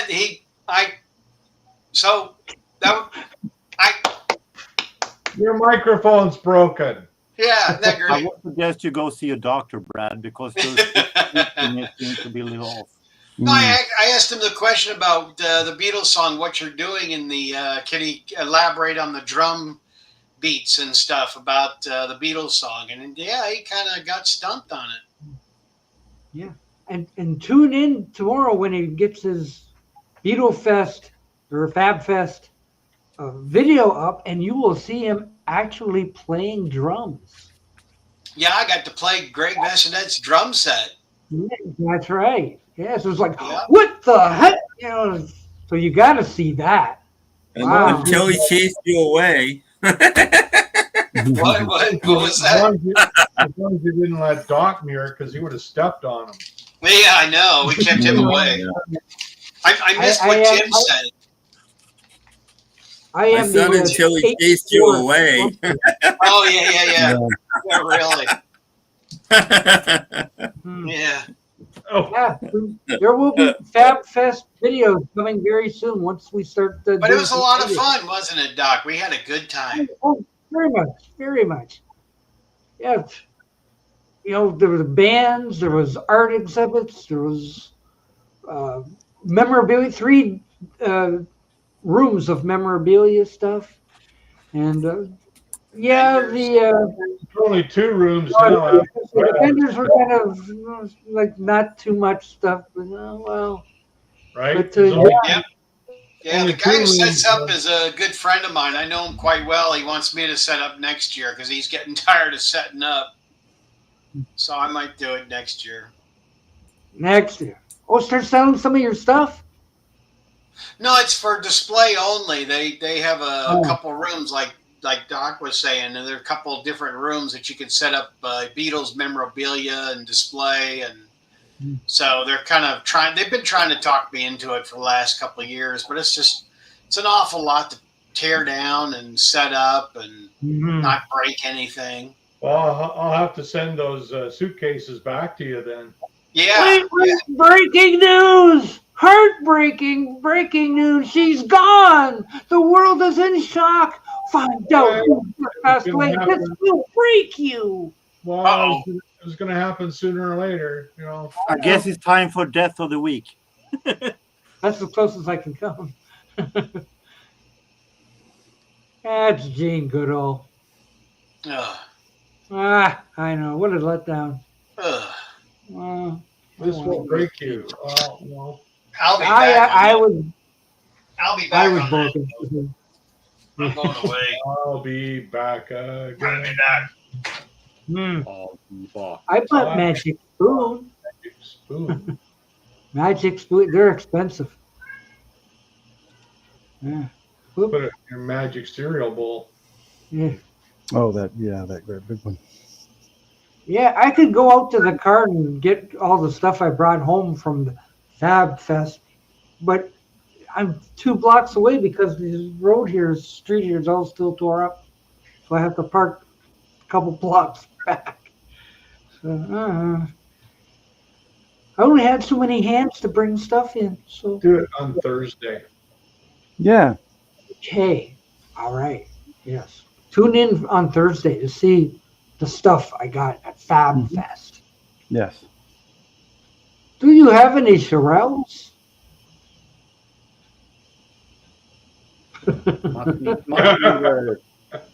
I do. I'll answer. I do. Of course I do. I might. I'm not sure. I have Sherelle's songs on comp, I think. I have squirrels, but they're in the backyard. You know, the S section is so comprehensive. But I do have it! Yay! The World of the Shirelles, featuring Soldier Boy. What is this? There you go. I'm back. He's back. I'm back. You are back. Everybody else disappeared. Oh, he's just back. Okay. This is a great show. No one says anything. We've run out of presenting. This show is sponsored by Manwich. Manwich. Yeah. Oh, hey, I could Tim. do my box set of the week. Brad should have this. Well, Brad might have brought stuff. If Brad brought stuff, he can show us stuff. Oh, I showed, but I got more stuff, but I just showed that. That's enough, I guess. First, we have a question for Tim. Oh, Tim, okay. I only listened to one of your last 2 podcasts. The first one was good. Oh, well, thank you, James. Yeah, I put one up on Saturday morning. So, yeah, there's a new one. There is a new one. It was good. So, okay, here we go. Box set of the week. It's a weird one. I never understood the whole point of this, but it's cool. Weird is it? It's a car set. What? Wow. The Rhino Hot Rods and Custom Classics? So, what's this about? It looks like a model box. There's nothing about it that doesn't look like a model box. Yeah, parts on it. Yeah. You open it up, and you get a model box. A model box. You get a book. Instructions basically, and it's full of pictures of cars and it's in black and white for the most part. Oh man! But yeah, you get even the back cover is in black and white. Wow. So you get a book. It's a thick book, though. It's got, I don't know, 60 pages, something like that. And you get decals. Wow. If you pull a record out of there, I'll be surprised. No, and you get the instructions. Golly. And This- this is actually cool. This is cooler than the other book because it's got all this kind of interesting stuff in You it. didn't get this at the thrift shop, did you? No. I bought this new when it came out, and Oh, this okay, I wasn't was around wondering. very long. I was wondering if This it- might be worth some money now because it wasn't around very long. It's Mhm. kind of pointless. And Well, it might be worth the money. Yeah, really. Somebody bought it. you get dice. You Oh, get dice. fuzzy You get a dice. car. Oh boy. Yeah. That's funny. Fuzzy dice. You get dice. You get a keychain. Hey, yes. There's Wow. an here and there. This box set's getting pretty dicey. There's dice and a keychain. I forgot about the keychain. I haven't had this apart in so long. And you actually get CDs. You get 4 CDs, and they all look like this. Oh wow. They all have different pictures They're on the real. cover. The tires. They're 4 You got tires. this one. 4 tires. Look, it's the cars. You got this one. Well, the packaging on it's really cool, though. The whole And you thing. got this one. It's just weird. It's all songs about cars from the 50s to like the 80s.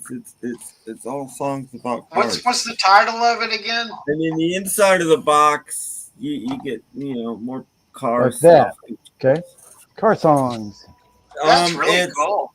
Hot Rods and Custom Classics is the name of the Oh. box set. Yeah, And- thanks. I'd like to look. Yeah, this at came that. out in probably the early 90s, I'm guessing. I can't remember gosh. exactly. Yeah, But that's yeah. when they're coming out. No. Box set today is interesting, kind of. But like I said, it's weird. Everybody's on this from Chuck Berry to Dinah Shore. What? That is Kinda, sure. Well, see, the USA and your Chevrolet has Oh to be yeah, on yeah. here. That's right. That's right. Yeah. So so it is, and yeah, and on the back you get, so you don't have. There's a song listing right there on the bottom, so you can Look, Tim, look. I Give can't the see the box. date. Maybe you guys can see the date. I can't. 1999. 99. Oh, yeah, I thought it was earlier than that, actually.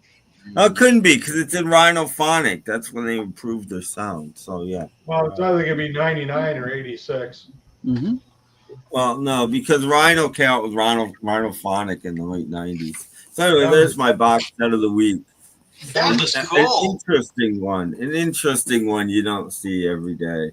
I haven't seen it at all. It's the box that you've never noticed. So it's hot rods and what? Hot Rods and Custom Classics. Mm-hmm. You guys didn't get my pun. I said 99 or 86. That was a Get Smart reference. Oh, okay. You guys are slow. There we are. Okay, you can. Dear Brad, Yes. Little red string. what is your favorite car that you would like to own? The one that's paid for. One that's paid for. Yeah, really. That's funny. Yeah, I like that one. Well, I already own that one, so that's.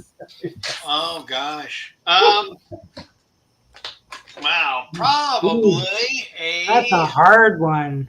yeah, maybe. But I like older cars, so probably a Phantom 3. 1976 Yugo. Yeah, really. GMC Pacer. I know what mine is. 'Cause it's my green- Probably a 1933 Phantom 3 Rolls Royce. Those are You, really nice. you John Lennon copy guy. You. Yeah. I want a 1970 Corvette LT1 Roadster. That's what I want. 1970 LT1. Wow. Yeah, that was the fastest, highest horsepower for a 350 in a Corvette. Ooh. 350 engine, rated for 370 horsepower. It had 380 foot-pounds torque. And the convertibles were just nice. That's my dream car. Hey, Paul, how is Brady doing? He's doing good, Lee. He's going to have another checkup in November. So all signs are good for now. We're just hoping and praying that the cancer is at bay. And he's just full of beans. Like, he's still acting like a puppy. So, yeah. It's doing good. Thanks for asking. He's doing well. James Furley wants a 62 Rambler. Oh, yeah, that'd be neat. Wow. I was going to show you a Mine's picture because everybody. attainable, but I want a Fiat 500 Abarth. What's that? Who's that?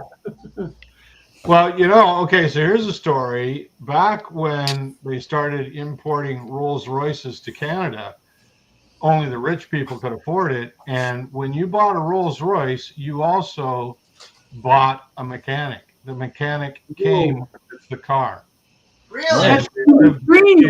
And nobody was allowed to touch the car but that mechanic.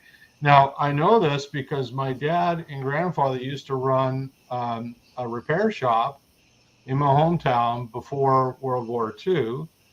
And they had a Rolls come in where they just didn't have the tools to work on it. So they brought it to my dad's shop, and the mechanic was there the whole time they worked on it. And he stood there looking over their shoulder the whole time. Really? Yeah. That's the way it was. When you bought a Rolls, you bought a mechanic. But you see, only very rich people could afford Rolls at that point. So, you know, this is back in the 30s, right? So, yeah. I'm not rich. I just would like to have one. So that's why I say the comment was, yeah, buy a mechanic. Well, they came with the Rolls. Was his name Cooter? I don't know. No, he wasn't a Southerner. He was from England. He's probably Jeeves or something like that. But anyway, Reginald. Yeah, it's pretty fascinating, right? That's kind of the. That is fascinating. Yeah. Yes, that is fascinating, actually. Yeah. Yeah. I don't know how long they kept that up. Obviously, they couldn't keep it up forever. They'd run out of mechanics, but that's the way it was in the 30s, at least.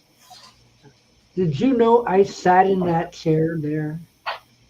Oh, yes, you did. I hope you I sat in the famous Beatle Brad chair. Mm-hmm. Yeah, and I stopped him just as he was about to turn on the electricity. Was this when you were filling my suitcases? Yeah. You have to come get them, though. You have to come pick them up. Was it comfortable? Is that a comfortable chair? Yes. It is a wonderful chair. Wonderful. It is the chair. Wunderbar. Did I spin around like turn Japanese? No, I turned into Wonder Woman. And he got to find out what's back behind the double doors that everybody keeps asking. Yes. It's amazing. You wouldn't believe behind those double doors is Never mind that guy behind the curtain. I mean, the double doors. Mm-hmm. It's just the rest of the house. Amazing. Yes. House. Yeah. Craziness. Yeah, you got to get through the steel bars first, because that's, you know. Yeah. Brad's wife unlock the steel bars. Yeah, and get past the guard dog too. Before you get out of that room, you're locked. Instead of steel wheels, it's the steel bars tour. Oh no! Trivia question time. Oh, What? Alaska. What is the only U.S. state that borders two oceans? Alaska. That's easy. Oh well, never mind.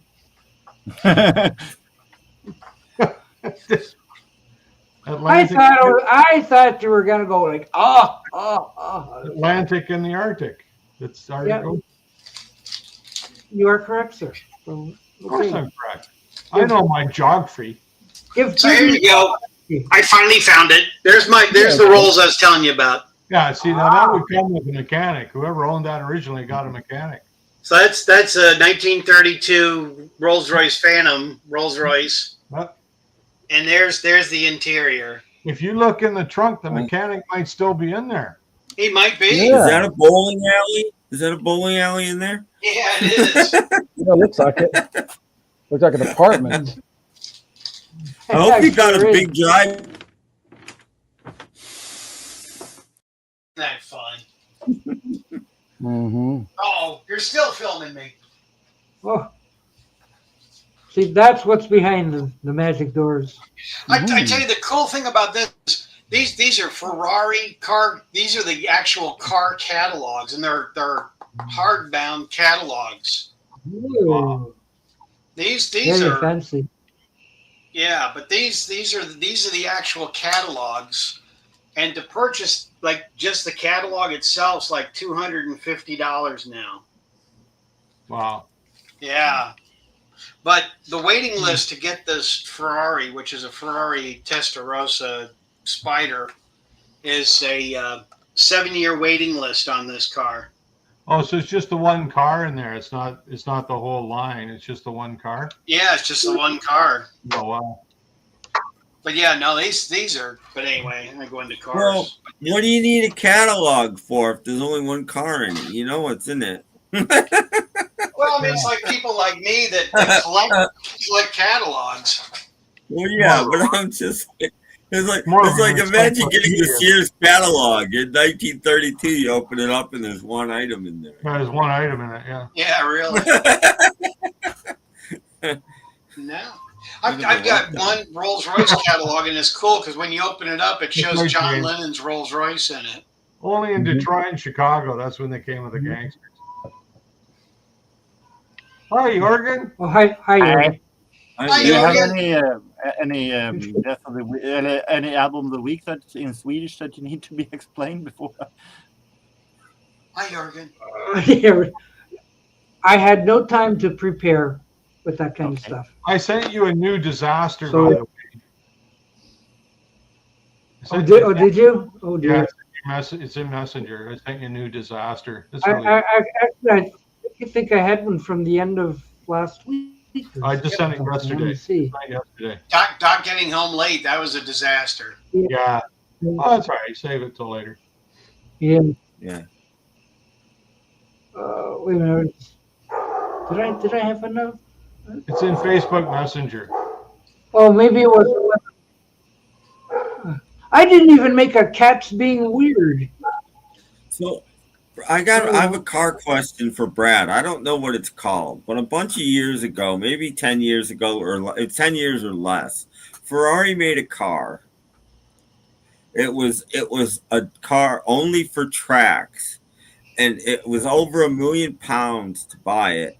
I don't know the name of it, but when you bought it, it went to whatever racetrack you're going to drive it at. And if you called Ferrari and asked for permission, you could come with, and a mechanic would show up and you could drive your car. And like, I think 6 people, I think they sold 6 of those because you didn't even own, I mean, you literally didn't own the car. It just sat at a racetrack waiting for you to come and drive it after you asked for permission. It was the stupidest thing. And I think 6 people. I don't have any pictures. I don't have any pictures of it, but here's the die cast of the one you're talking about. Mm-hmm. Yeah, so you couldn't. Why did you do that? But that, that was it. So you couldn't drive it. You had to ask for permission. Yeah. To go drive your own car. The passenger had to be. And as they said on Top Gear, 6 people said, yeah, that's a good deal. And they bought it. The passenger had to be really short. Yeah, he did. That's where the mechanics at. It makes no sense. But yeah, that's kind of cool, actually. What's it called? The Monza SP1. Okay.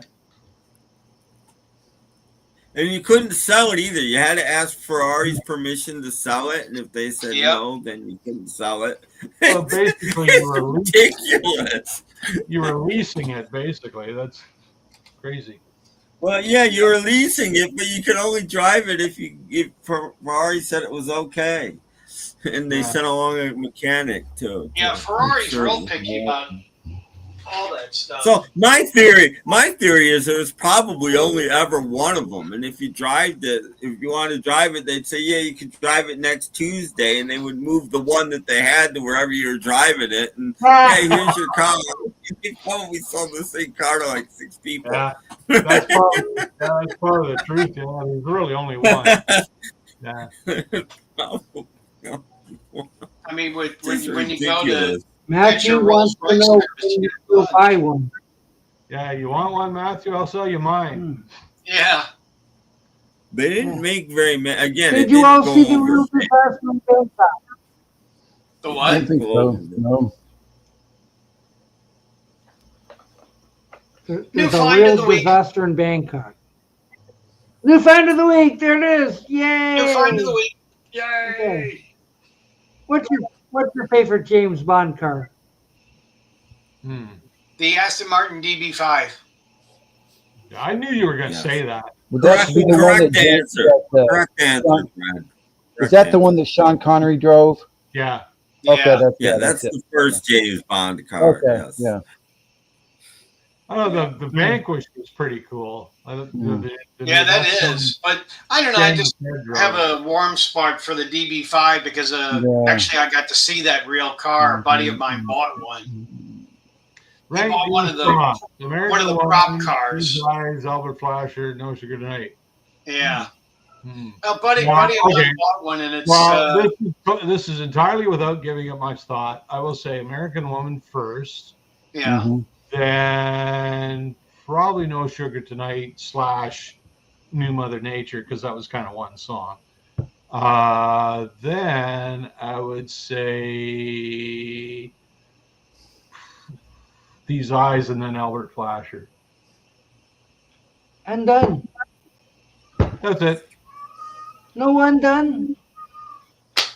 Well, it's not in the list. Oh, sorry, Undone's there. I didn't see Undone. Okay. Okay, so I would put Undone before Albert Flasher. I put it at number 3. Okay. Did Bond ever drive a Yugo? Yeah. Not on purpose. That was the one in where they're in Greece. Wasn't that a Yugo that he drove, the yellow one? What was that movie? That was a Citroen. Oh, was it? I thought that was a Yugo. What movie was that? That was For Your Eyes Only, wasn't it? Yeah. Remember they went down, they were driving through the olives and the olive trees and stuff. Oh yeah. Yeah, that might have been. I thought that was a Yugo. Yeah, actually I think you're right. I was thinking of the Citroen that was yellow, but no, it was. You're right. Yeah. I'm trying to think if it was a Bond movie or another spy movie. But there's one where a famous, I don't remember if it was Bond, had to drive a Volkswagen Beetle too. Was that a Bond movie? Where a girl showed up to get him, and they hopped in the car, and Bond drove, and he's driving her Beetle. Well, a girl showing up like trying to go faster, you know, and puttering along. A girl showing up to get him, that was in every Bond movie. Yeah. But I'm thinking there's a Bond movie where he drove a Beetle, and he drives, and he's behind the wheel of a Beetle. James Bond. I don't think it is. I'm signing out now because I'm going to work tomorrow. Okay. Thanks for showing the records. Later. Bye-bye. Thanks for showing the records. No problem. Bye-bye. Bye. Bye. Then there were 5. Yeah, I don't think that was a Bond movie with the Volkswagen, though. Yeah, it might not have been, but it was a spy. It was some sort of a spy movie. So it was like. What was the movie where he drove it up and down these stairs in Greece or somewhere? Oh, that was in View to a Kill. Okay. Where it got cut in half, and yeah. Yeah. Oh, Mr. Bean must have been driving. Okay, well, so there was. Hang on, I'll find it because I got a list here of all the movies. There was a movie that it might not be Bond. It might be. did. It in might be Russia, something else. when he had to hit it with a hammer to start the engine. Yeah, you're right, Brad. That was a Citroen. Okay. In For Your Eyes Only, the yellow one, right? That was. Yeah. Oh, it was. That was right then. Wow. Yeah, that was the Citroen. Okay, so maybe not. Maybe it didn't go the Yugo. I loved the James Bond movies. It was great. There's if you there's a whole list on Wikipedia. It breaks down movie by movie. It's really cool. Wow. I used to go to see him in the movie theater with my dad, when he was alive, and go see all the brand new Bond movies. My dad would go see the women, and I'd go see the cars. Yeah, it was an event. It was an event. Yeah. Oh, it was a big event back then, in the 70s and stuff, late 60s. I mean, that was a big deal. I liked them when they were still James Bond films. Now they're just films. They're working on a new Bond movie, but it's not looking too good because the new Bond person is going to be a lesbian. Yeah. I don't want that. That's what the rumor is. So instead of carrying a gun, she'll be carrying a purse and knocking them out. So. I'll believe it when I see it. Yeah, I know. But no, I know the last part was a joke. But I hope it's not. Yeah. No, you can't. The last movie stunk. I mean, that whole thing was like you. I didn't like Daniel Craig as Bond. I thought he was fine. It's just not who he is. He's not a guy that walks around in khaki trousers and a shirt half unbuttoned drinking Heineken. That's not James Bond. His best movies were Casino Royale and Skyfall. They were awesome. Yeah, those were very good. Both of those movies were just amazing. They were great. Yeah. But to me, it's not Bond. It's just a movie. It's just. I think it was pretty good. Yeah. Casino Royale was very good. Yeah, it was really the first pure James Bond we got since Connery. But the one Bond that did I can't think of his name right now. Paul, you might know better than me, but I'm trying to think. He only did one Bond. It was kind of like the safe sex pun they titled him. Oh, George Lazenby. George Lazenby. Yeah, he was pretty bad. No, I thought he was fine. I like that movie, actually. I think that movie was fine. He made fun of it. He made fun of it at the opening beginning. Yeah, it's never happened. He looks at the camera, and I forget what he says, but he makes fun of you. Yeah. You're expecting someone else or something like that? No, he said this never He said this never happens to the other guy. Yeah. Yeah, this never happens to the other guy. And and I like it because you got to learn a little about him. A lot of people don't like it because he falls in love and she gets killed, and they're like, James Bond would never fall in love. But I get it. Maybe it's aged well because people regard it very highly now, and they didn't originally. But it's actually looked at now as one of the better ones. Yeah. Yeah. No, I think it's a good movie. And Telly Savalas was excellent in it. Pretty good as Blofeld. Yeah. Pretty good. Yeah, I'm pretty partial to Live and Let Die because my mom and dad were in Jamaica when they were filming that movie. Well, that was originally written for Sean Connery. I remember Jeff D saying that. That's incredible. Yeah, the guy who played the Baron Samedi, that voodoo guy, he was entertaining in a club in Kingston, Jamaica. That's right. Wow. Yeah, I wanna 7-Up the Uncola every time I see that.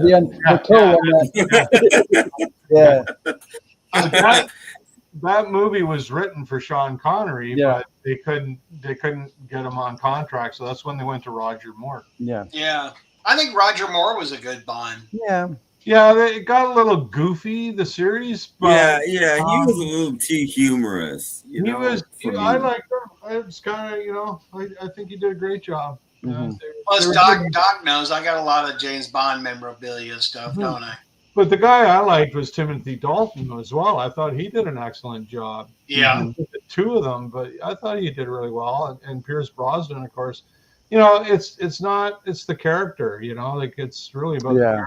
That's why they can't mess with it. They can't turn it into something it wasn't because it's the character that you go to see. And it doesn't matter who's playing them, but you can't change the character. Like Well, you'd think they'd and that's the learn from problem I had with the Ghostbusters. last Bond is they changed the character so much. It was like, well, what's this crap, you know? And then at the end he dies, and it's like, Yeah, that's come not on, you can't do that. It's like killing Superman. Well, I guess they did that too, but Yeah. anyway, Yeah. it's like it's ridiculous. You can't do that. Yeah, exactly. You know, Mm-hmm. so I don't know. I hope they don't do what I said about the new Bond person, because that'd be Hope not. really. They don't learn. They just keep trying the same thing over and over again. Maybe they're insane. Like, you Well, know, I they guess did the the all-female daughter- Ghostbusters. That was a huge hit. They did a female Doctor Who. That went over really well. Let's keep trying it. You know, it doesn't work. Well, I guess the daughter is now in charge. The Broccoli's daughter is now in charge. So, Barbara. yeah, so who knows what she's going to end up doing? But that last movie, I tell you, that went a long way to killing the franchise, as far as I'm concerned. Like, No, I mean, what a pile of crap. it's so stupid because you never see somebody like, oh, let's reboot Dr. Quinn Medicine Woman and let's have George Clooney star in it. They don't do that, you know. So why do they have to do it the other way? I don't understand. It doesn't make sense. Things are female, some things are male. The woke Snow White. How ridiculous is that? You know? Be right back. Okay. I think he just I'm likes still flipping waiting for Sidney Sweeney to play Rosa Parks. He's flipping us off when he does that. That's what he's doing. He's giving us the Yeah. He Nah. just likes flipping his camera. That's what he's. Mhm. He's happier now that I'm gone because I was stepping on all his stuff. So I think he does this. And you were at his house this morning. He leaves the room and he's not wearing pants. That's why he's doing this. Probably. you have pants on. I don't think he does. I don't think Brad's wearing pants because. Oh, I thought you were talking about me. No, Brad with those pants. Brad's Ooh. not wearing pants. That's why he's flipping the Brad camera. has no pants. Oh. He's doing his Porky Pig thing. Ooh. Well, this show isn't saving the franchise. Whatever they do with Bond, they better do something to fix it after that last one. That's all I can say. Mm-hmm. It may be a while before we get a new Bond. You know, they'll try to. Seems to have been a while already. You know, it's been like 4 years, right? So Has it really been that long? I think it's 2021 when that movie came out. Well, Something like that. I think I hear the magic It door. was actually filmed before COVID. They delayed the release because nobody was allowed in the movie theaters. Mm-hmm. Right? So it was actually done before COVID hit, and they had to delay the release of it. So it's been a long time since they did a Bond film. What do you want? Oh, dog attack, dog attack. I thought Paul was talking to me. I'm getting attacked. Yeah. I presume Brad has gone and picked up Buddy by now. Yes. Is he talking to you? Yeah, he is extremely happy to be home. He is extremely happy to be home. You finally came. Yeah, really. Where have you been? I give up hope. Was Yeah, weird. the Bond he was missing from. That's kind of neat. Limited edition. No Time to Die. Oh, that's the Bond soundtrack? Yeah, but it's on white vinyl, which is kind Oh, of neat. yeah. Mm-hmm. Oh, that's the soundtrack. Yeah. Yeah. Well, it was a time to die because they tried to kill the franchise. So there's this one, which is really quite rare, which is the white vinyl. And this is the gold vinyl. And this is the Target exclusive, which is the picture disc. that went over really well. Oh, No, actually, this isn't Target. This is another company thing.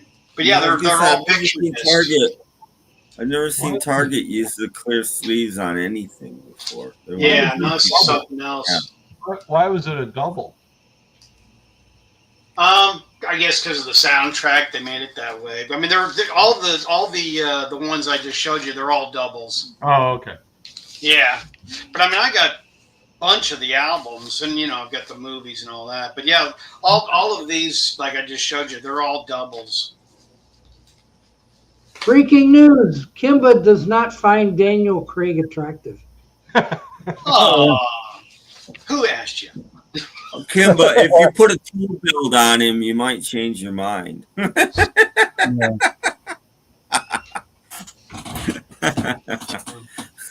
Tim. Favorite Bond theme song? Well, it's got to be "Love and Let Die." Yeah, I like that one. I also like "You Only Live Twice" with Nancy Sinatra. Yeah, that's a good one. That one based in Japan. That was a interesting. I like "A View to a Kill" with Aha. That was really good. Yep. How could you forget Goldfinger? That was Duran Duran, right? Aha. Yeah, I was about to. But "A View to a Kill" was Duran Duran. That was really Gold Thimble. And of course, McCartney's "Never Let Die." It's one of the highlights of his show. Yeah.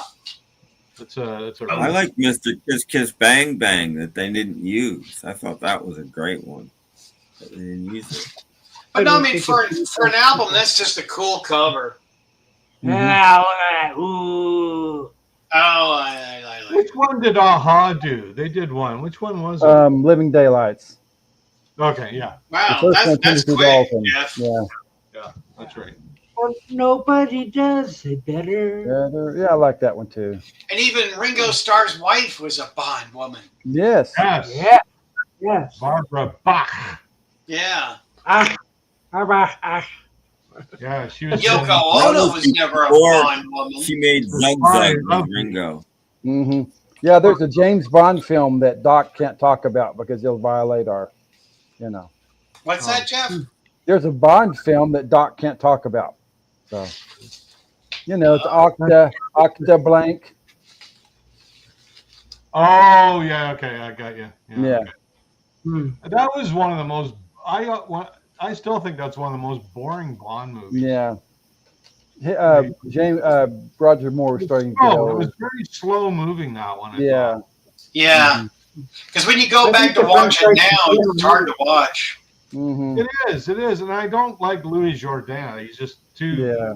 I don't know. He's just too somnolent. He's just like, oh, somebody kill this guy now and make it a better movie.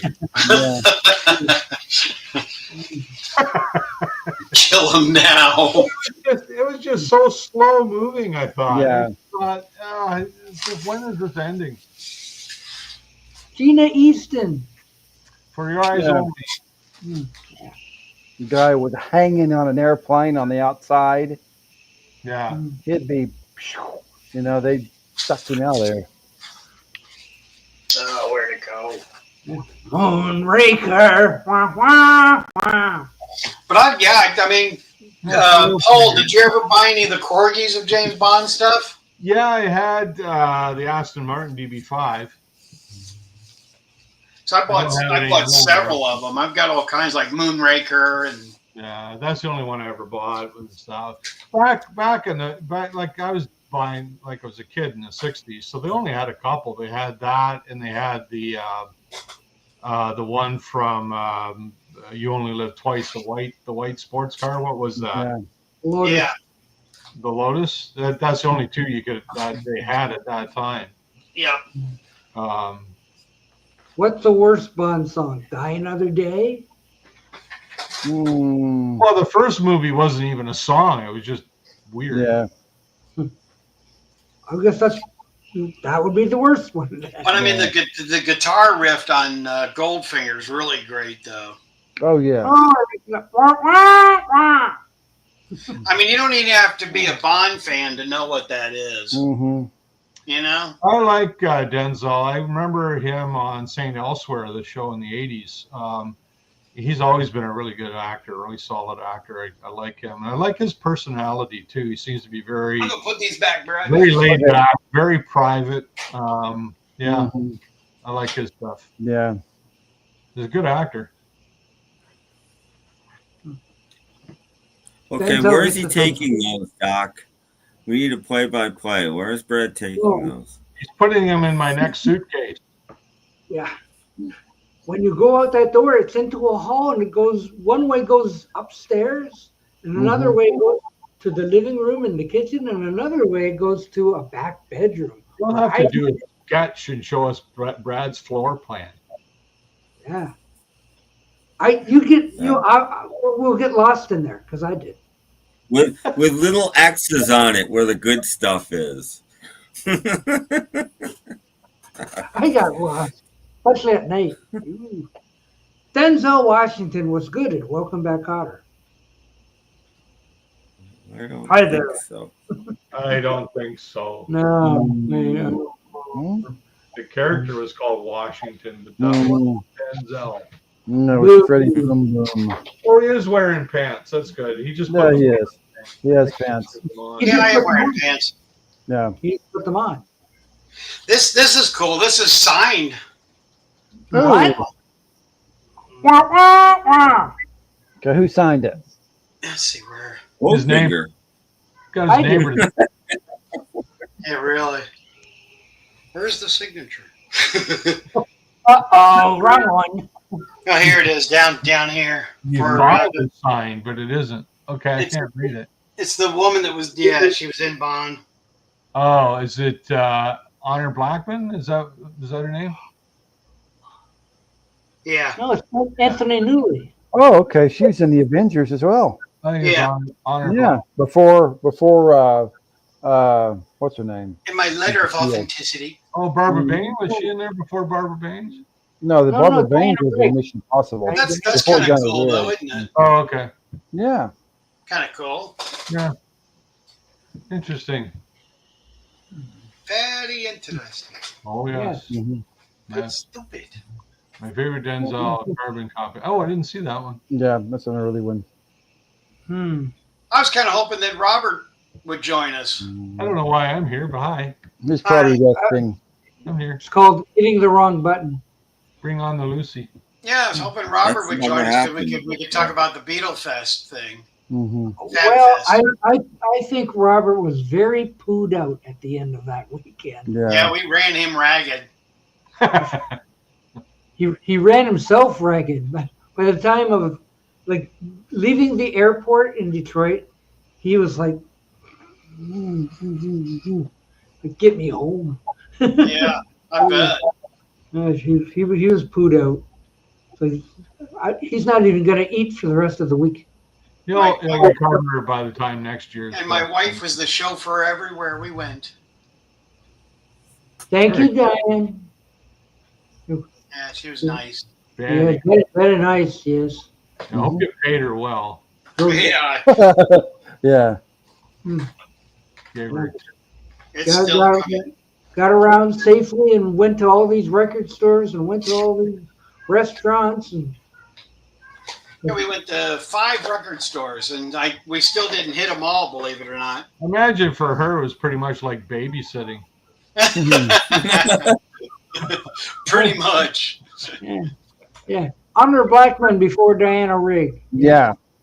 Oh, in the Avengers, yeah. In the Avengers. Now, who was before Honor Blackman? Oh. Phyllis Diller.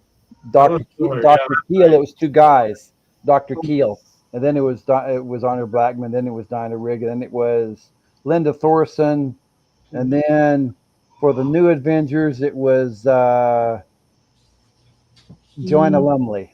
Yeah, Joanna Lumley, I remember. Yeah, for the new Avengers, yeah. Mm-hmm. Lumley. Yes. That was before she was fabulous. Yeah, that was pre-Fab days. She's in that Wednesday series. She plays Grandmama in Wednesday. Oh, is she? Okay. Yeah, it's Joanna Lumley. Yeah. You finally saw the end of Wednesday. What? What?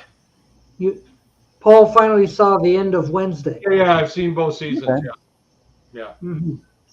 Second one was better, wasn't it? I'm thinking the new season will come out in like 2027 or something. Like it's pushed way back. But yeah, but I think we're in for a road trip with Wednesday and Fester. Yeah, they got to go to Canada to get the werewolf guy, Okay, well, maybe you'll see him.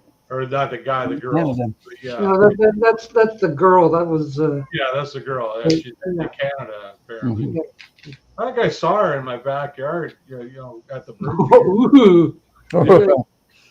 This Oh, werewolf, Tim, big tell dog. us the theory on the Walmart exclusive albums being discounted. James was paying attention last night.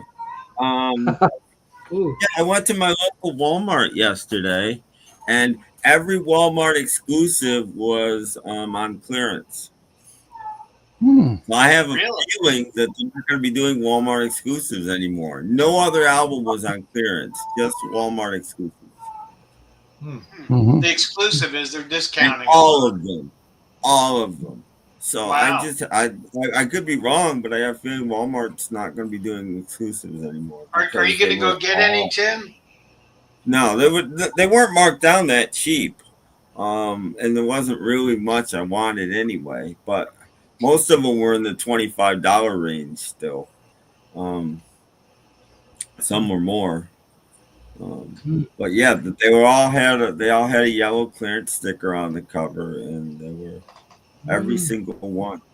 What's So, your clearance?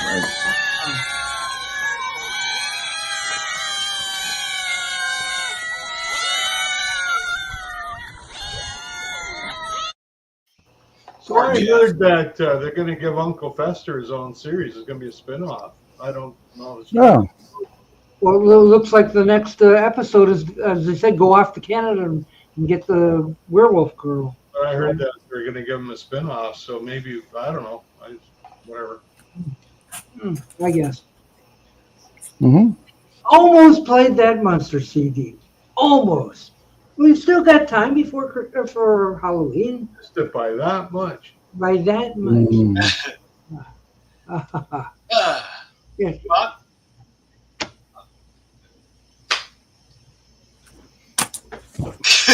Don't forget, we are brought to you by Manwich Sauce. Manwich says he puts his hand over the label. Good. I'm gonna go. I'm tired. I know. I'm gonna go sleeps. Now, actually, gonna go visit family because I got family on Skype, and so they're saying we haven't seen Brad in 5 weeks. Well, you better show up and. See you later, Brad. Come back. Yes. Yeah. So I mean, if it's not too late, maybe I'll jump back in. But yeah, but thanks for allowing us to be in your home for 4 days. And, yeah, we had fun driving us around and all kinds of fun stuff. And wrecking your train set and your slot car. Set. Yeah. Doczilla. And if you go in the room where I stayed, look on the desk. I left you something. I did. Yes, you didn't have to do that. Was somebody already in the bathroom? No, he left gum. Gum. No, thank you very much. You didn't have to do that. Well, I didn't get a chance to reciprocate very much, so you did. There's something. Yeah, go buy yourself. Go buy yourself a new train set because I broke the one. So it'll cover damages. I know. VC sleepover. Exactly. That's what it was. Unbelievable. Yeah. When I said Brad's wife was playing babysitter. Yeah. It's true. It's true. Yes. Yes. All right. Well, I'll see you next time. I'll probably add some more stuff to it all, and we'll chat. Okay. Oh boy. Okay. Guys, have a good week. Brad. Yeah. Bye. Bye, Brad. Bye. Bye. So long. Okay. Goodness, I can't stop. What a weekend. Whirlwind weekend. Yes. Mm-hmm. Yeah. It's too bad I'm parked so far away because I had to bring in all the cold stuff first. Mm-hmm. So all my baggage is still back in the car. Yes. Mm-hmm. So and you're in the thing you bought, right? Okay. I bought a stack. Can you believe it? I actually bought a stack of stuff. Well, Thursday we'll have a special edition of Doc's purchases and a sleepover. Mm-hmm. Jeff, what's your favorite song of the Buckinghams? Don't you care? Nobody cares. Okay. All right. Now what else can I do? Oh, somebody burn these things. Well, look and see if it's a real Columbia CD. Oh, I'm sure it is. They made zillions of them. Mm-hmm. I don't know. It's like deja vu all over again. Why don't you take it out, put it in the lobby, and see if it'll be there in the morning? If someone walks off with it. I lost count on how many of these I saw in the record stores down there. I saw a couple of them too. They must have sold 1 million copies, and everybody said "ew" and brought them back. Mm-hmm. No. People are getting rid of their media. That has nothing to do with it. And it sold well because it had 3 new songs on it. Yeah. So that's why it sold well, and everybody brought them like, I don't want this anymore. Take it off my hands. They got rid, Doc. People's gotten rid of everything. They're not going, I don't want my Bruce Springsteen greatest hits anymore. Taking it to the CD store. Taking piles and piles and piles of CDs to the CD. And as many as I've seen of these, I've seen them range from $1 to $10. Yeah. I wonder where we're all buying, you know. Which one did you buy? The 1 or the 10? I forget. I bought this out of pity. Hoping I would never see it again. But boy, was I wrong. Well, you didn't buy them all. If you bought them all, you wouldn't see them again. That's an idea. Yeah. So yeah, there you go. Yeah, there you go, Doc. Donated it. Somebody have it. Donated it. See? Boy, people are down on the boss here. Mm-hmm. So like, yeah, buy them to burn them. So we'll never see them again. Leave them out in the lobby, just stacks of these things. Yeah, about 6 of them. Oh, gosh. I ordered some stuff. There's some neat stuff coming, but it's be a while because some of it hasn't even been released yet. But I got some neat stuff. Just saying. No one wants Bruce Stringbean. Well, he's got a new box set coming out. I haven't listened to his stuff in years. Yeah, he just put one out. Now he's got another one. This one looks interesting. I must have about 5 of his albums, and I never listened to them. It's just like I got.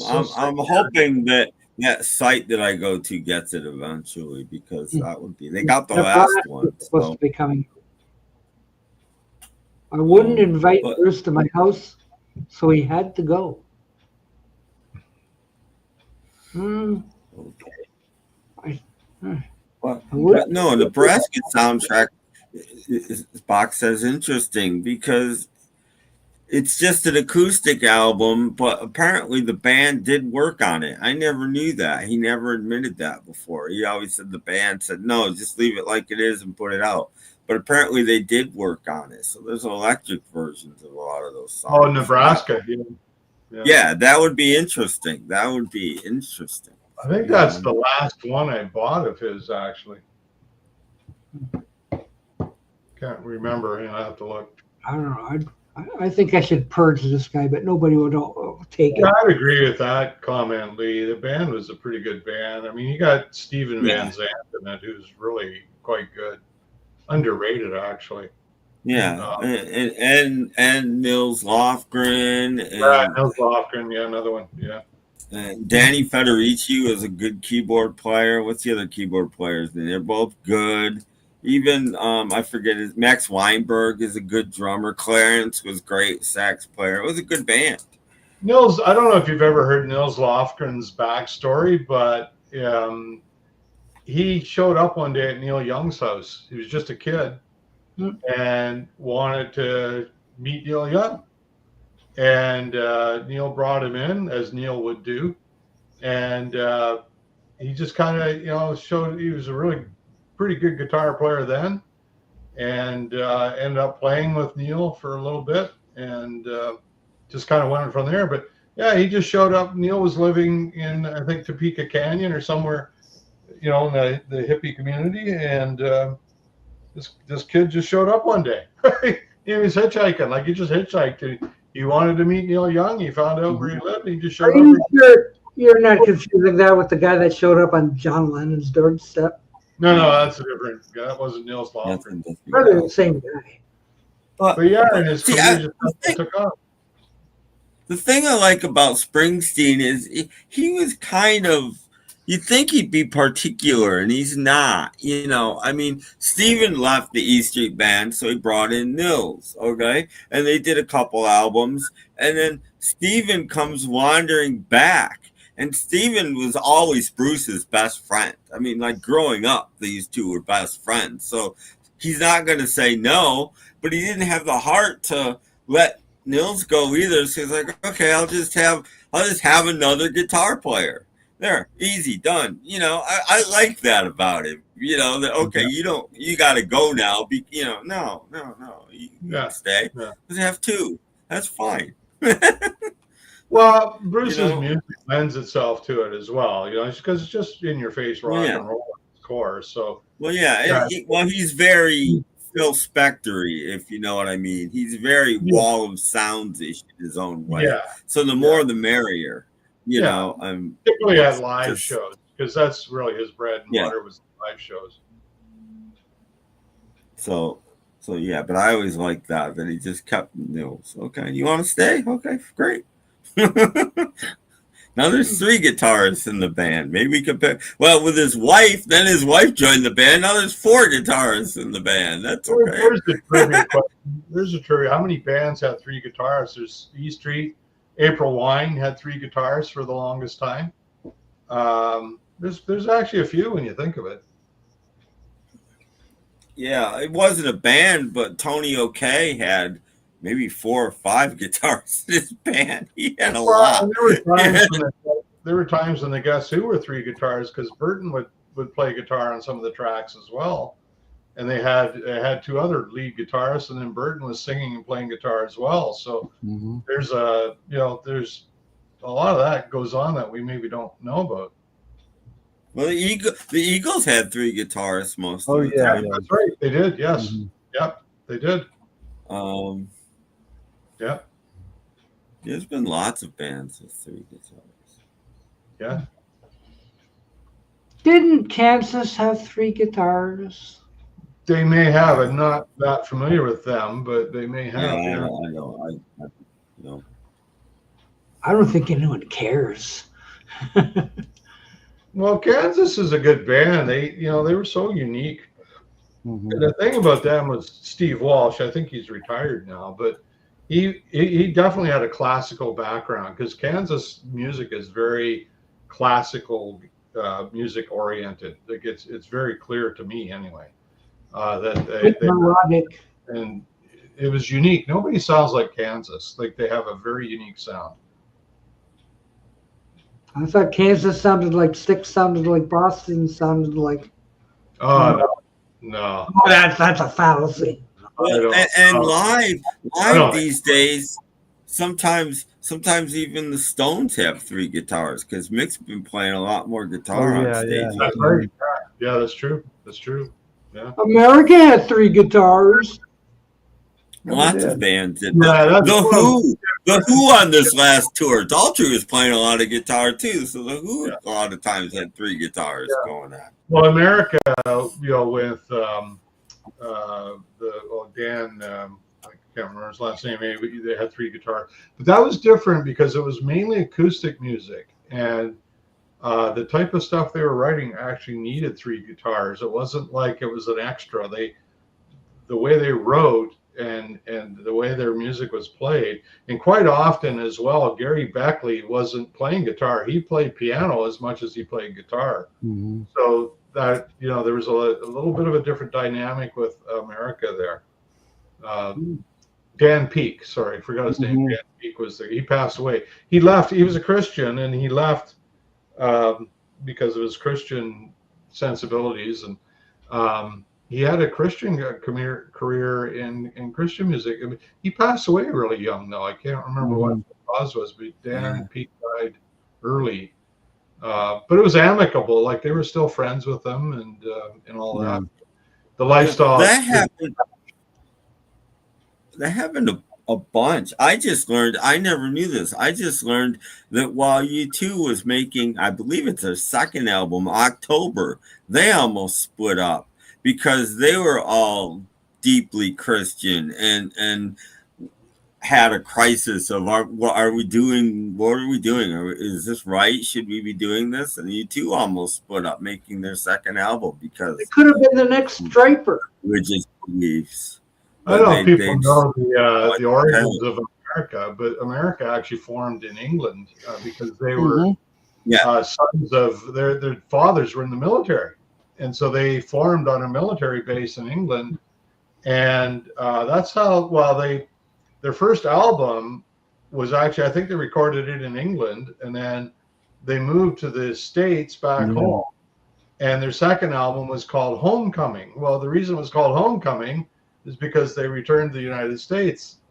That's why they called it Homecoming. Yeah. I had a trivia question on one of those. Remember those trivia machines they used to have in bars? Yeah. And it was, where was America from? And the answer to the trivia machine was Holland.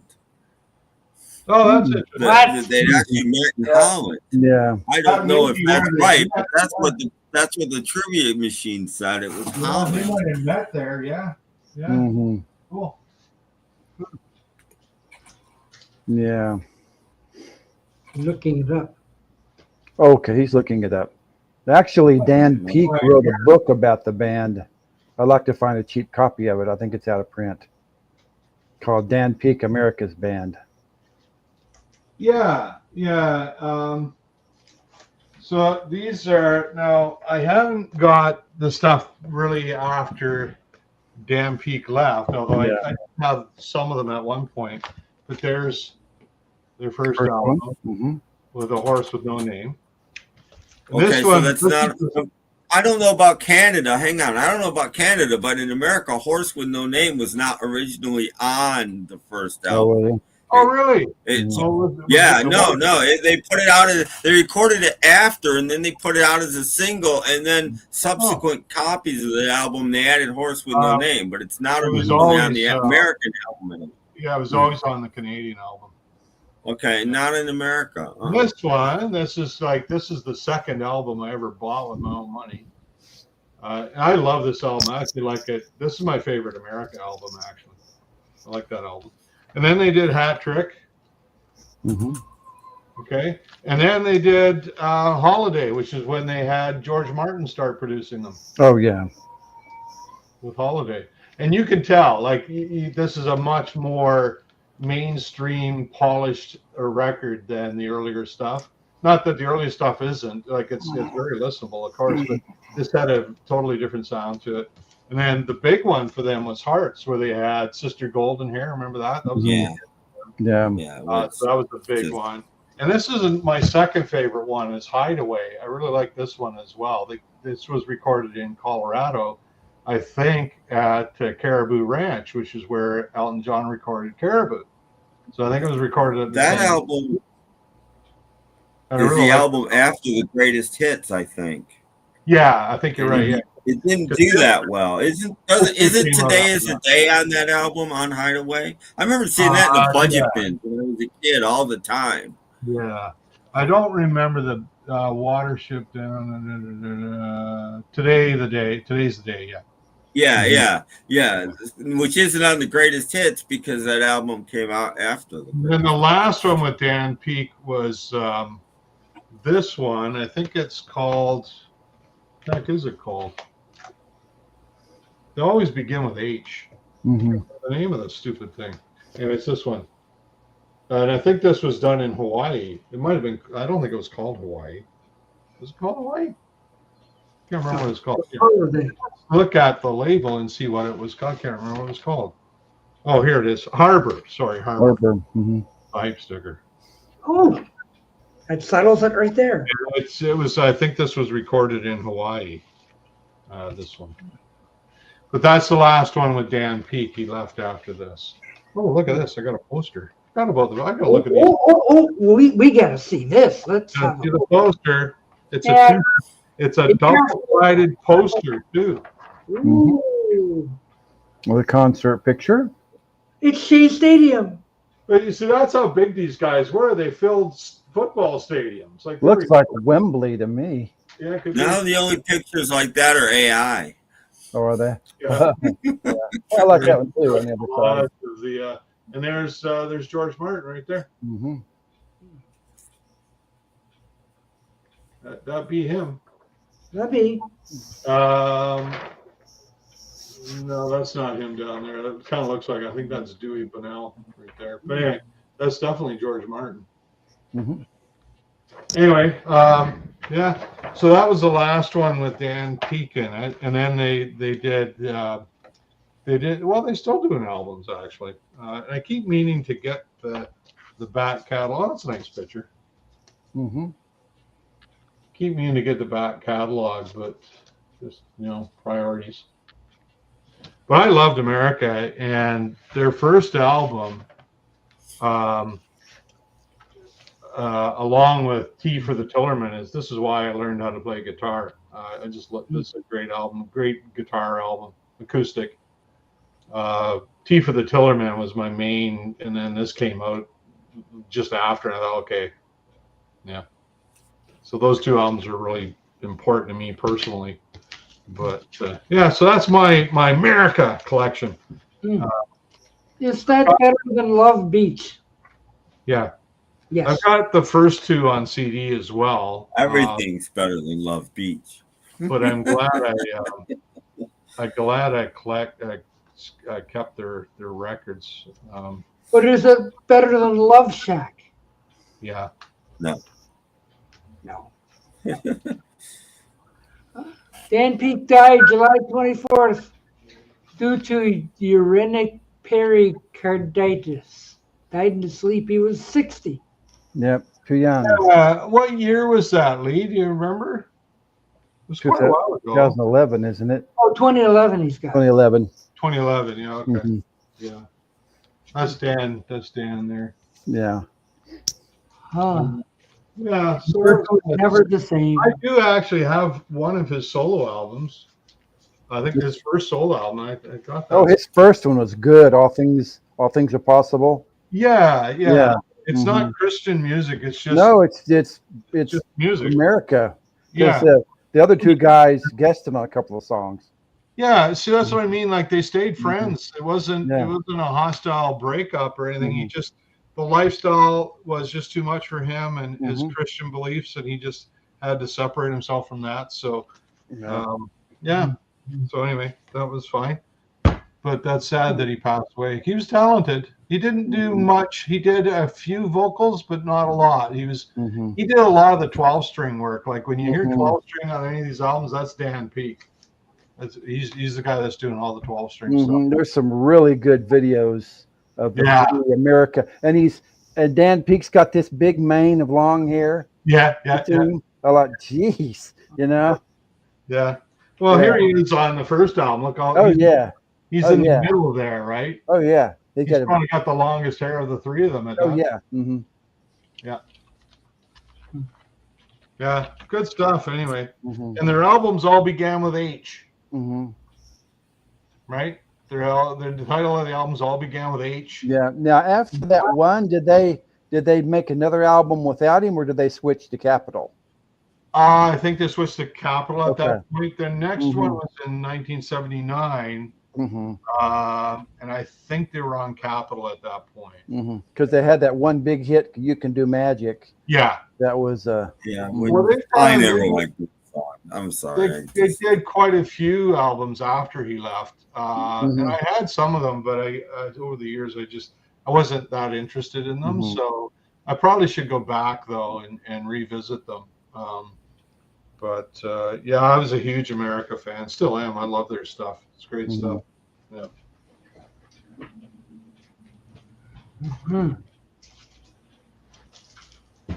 Anyway.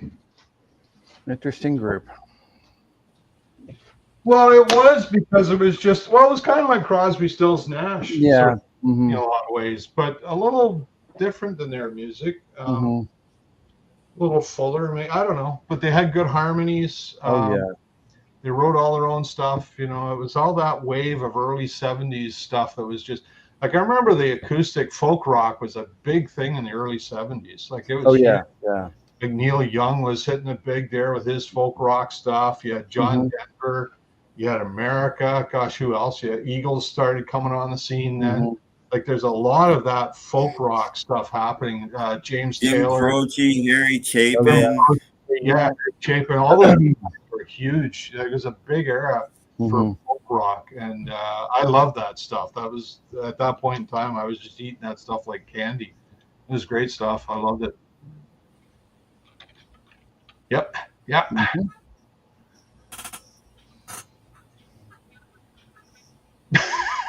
What did you say?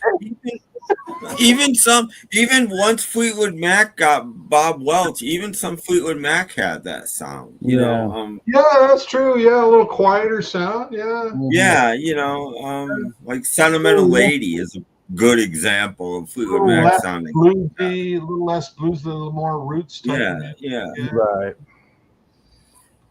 Yeah. No, it was huge. I can remember that it was like you turn on the radio, you know, that's all you hear was this folk rock was just everywhere. It was really great. Yeah. It's it didn't last very long, maybe 2-3 years, and then it started getting into harder rock after that. But it was a great period. Tim doesn't do magic. I didn't think it was a very good song. It had nothing to do with the performance. I just didn't think it was a very good song. Well, it was more. They started getting more adult contemporary, and I think it was just a pop song. Not a lot of my interest at that point. Yeah, they had a couple of ballads that were hits. Yeah. One of them was just too adult contemporary. But now that I'm an old guy, I might like it better. So. Yeah, I found their complete greatest hits. That's got the best of their Warner Brothers and Capitol songs. Yeah. The Rhino one, the blue covered Rhino one. Yeah, the Rhino one. Yeah. Right. Anyway. Yes. It's getting dark here. Boy, is it? Yeah, I noticed that now. Right, it's so dark. 6 o'clock. It does that. Lights on. It does. Yeah, about 7 it gets dark here. Until December 21st, and then it'll turn around again. It'll be dark. Yeah, but I still gotta go empty out my car and put everything away and depack and depress. That's the worst part is unpacking once Yeah. right? So actually, it's easier to just turn it over and just shake everything out. I don't have So Doc, you're gonna have a manwich for dinner? No, I'm trying to give this away. What I would do with you is I'd just open it up and start eating it with a spoon. Yeah. Manwich. Heat it up first. Yeah. Pretend you're on The Walking Dead. You just rated it. I don't know what's in this stuff. It's not good. It's not Meat good. byproducts. Yeah. Marabone jelly. Fake food. I don't know. I haven't had anything to eat since a banana at the. You're probably faint. I won't say what's in it, but don't spill any on your jeans. It'll eat holes in them. Yeah, I was gonna say. I like manwich. I was just thinking, I wonder if you could take manwich and some hamburger, and instead of putting it on a bun, get some pasta, like some egg noodles or something, and boil some pasta and put it in pasta. That sounds pretty damn good, actually. Yeah, actually it does. Actually, it does. Manwich pasta. Why not? Better than hamburger helper. Yeah. I used to cook craft dinner and cut up wieners and put. Oh, I think I made Doc's dinner. Is there a cereal you could put that on? Yeah, some of that lemon Cheerios. Put it in your mixing bowl and just toss stuff in Throw there. it in there, grind it up, and I got a bottle of frosty root beer I haven't cracked yet. Oh. Hey, there you go. Wash it down. So like you boil some pasta and you just pour Throw it in the pasta. Yeah. Just treat it like sauce. I'd make that like I make hamburger helper, some hamburger and You got a little hamburger, in you throw it in there. You know, you're boiling some. When the pasta's done, drain the oil from the hamburger, put the pasta in there, stir it up, and you're done. Yeah, just simmer it in put a frying pan and just simmer it on your stove. Like cook the meat first and pour that in and mix it in. And that's pretty good. Yeah, you've got dinner now. That's after you've unloaded your car, of course. So I gotta buy some meat. I don't have any meat. And then unload your car, and then you can go grab one of those stray cats you're always running into. That'll work. Yeah, I got. Yeah. You leaving cats alone. Those My are nice. cats are all Yeah, Time asleep. Life. Yeah, they're selling the greatest hits of Dewey and Gary. 70s. Yeah. But they're still doing stuff as far Yeah. as well. They still tour and they're still working together, which is Yeah. actually quite amazing. It's been Yeah. 60 years, right? So Mhm. yeah, no, Almost 55. almost, yeah, almost 60 years. So they're they're doing pretty damn good. Yeah. Mhm. Yeah, I think the first album came out in '69. I think. 71. Mhm. 71. No, I think America's '69. Like Was we it? got it first, and that's why yours has Horse with No Name on it. The I one with Horse with No Name came out in '69. Without it, Mhm. came out in '69. I'm pretty sure. I bought that single and thought it was Neil Young. I Need You was a single in America in '69, and that's from that album. Well, you're gonna be shocked, but Discogs has 1972 for the album. Oh. I don't think so. Recorded in 71. Mhm. Let's see their singles here. Oh, where's their main? I gotta get to the main article. Where's your main article? I always thought I Need You was '69. No, I knew it was the 60s. It's definitely 70s. Post Beatles, I remember that distinctly. But Please stand by. well, I'm not having any luck. I need their full discography here. Here we go. Main article. All right, here we go. So that's albums. Where's their singles? I don't care about the 2000s. How about 1972? Well, I That don't. sounds way too late to me.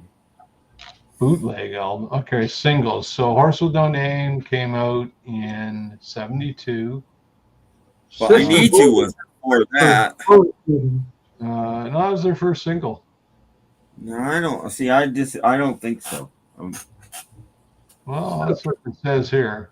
Well, wasn't Horse with No Name? I remember Horse with No Name was the first America song I ever heard. Yeah, me too. I Need You, I know, was their first single. Well, it came out that same year, but it was after Horse with No Name. Sorry, it just was. Sorry. Doesn't give me a specific date. Oh, maybe it will here. November 12th. Yeah, I believe Muskrat. 1971, the single came out. So that was, definitely before the album. But December 12th, 71, or November 12th, 71 is when the single came out. And that was in the UK. And then in America, January 1952. Tim, you're fucking up yourself. You will see. See, they were in England at the time, right? So that's why it came out in the UK first, I guess. I don't know. Yeah. It's in the book. It's in the book. Oh, you got the book there because it was a number one. Horse with No Name was number one in the U.S. It was very large. It was their Sister Golden Hair was number one, so they had two number ones. That's pretty damn good, actually. Those guys. Well, what would we do without the book? Yeah. Yeah, well, the book just tells you when it was a hit. That can take 2 years sometimes. Yeah, but they had they had 1, 2, 3, 4, 5, 6. In the 70s, they had 6 singles in the top 10. That's pretty impressive. Yes, they had 11 top 40 singles. Yeah. Starting with A Horse with No Name, first one, 72. I Need You came afterwards, reached number 9. So Ventura Highway made it to 5. So the first album, it doesn't give a day, but it's January 72 it came out. So whatever that means. It doesn't give a specific day. Well, I'm sure that Horse with No Name isn't on the first copies of the American album, and then it's on subsequent ones. Yeah, it's not.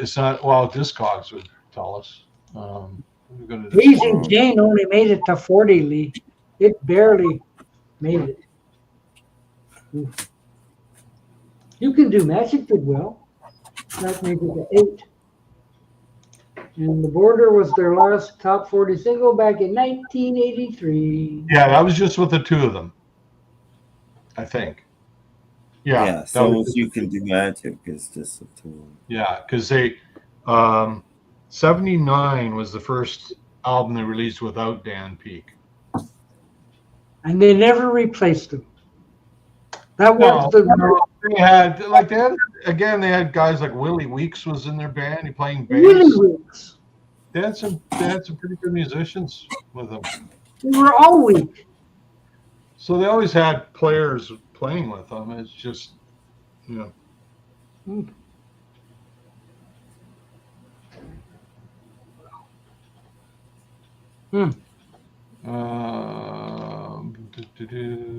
So why am I in Discogs? Oh, I know. I was looking at to see when the album came out. Okay, so the first US release, it says 71 for the album, where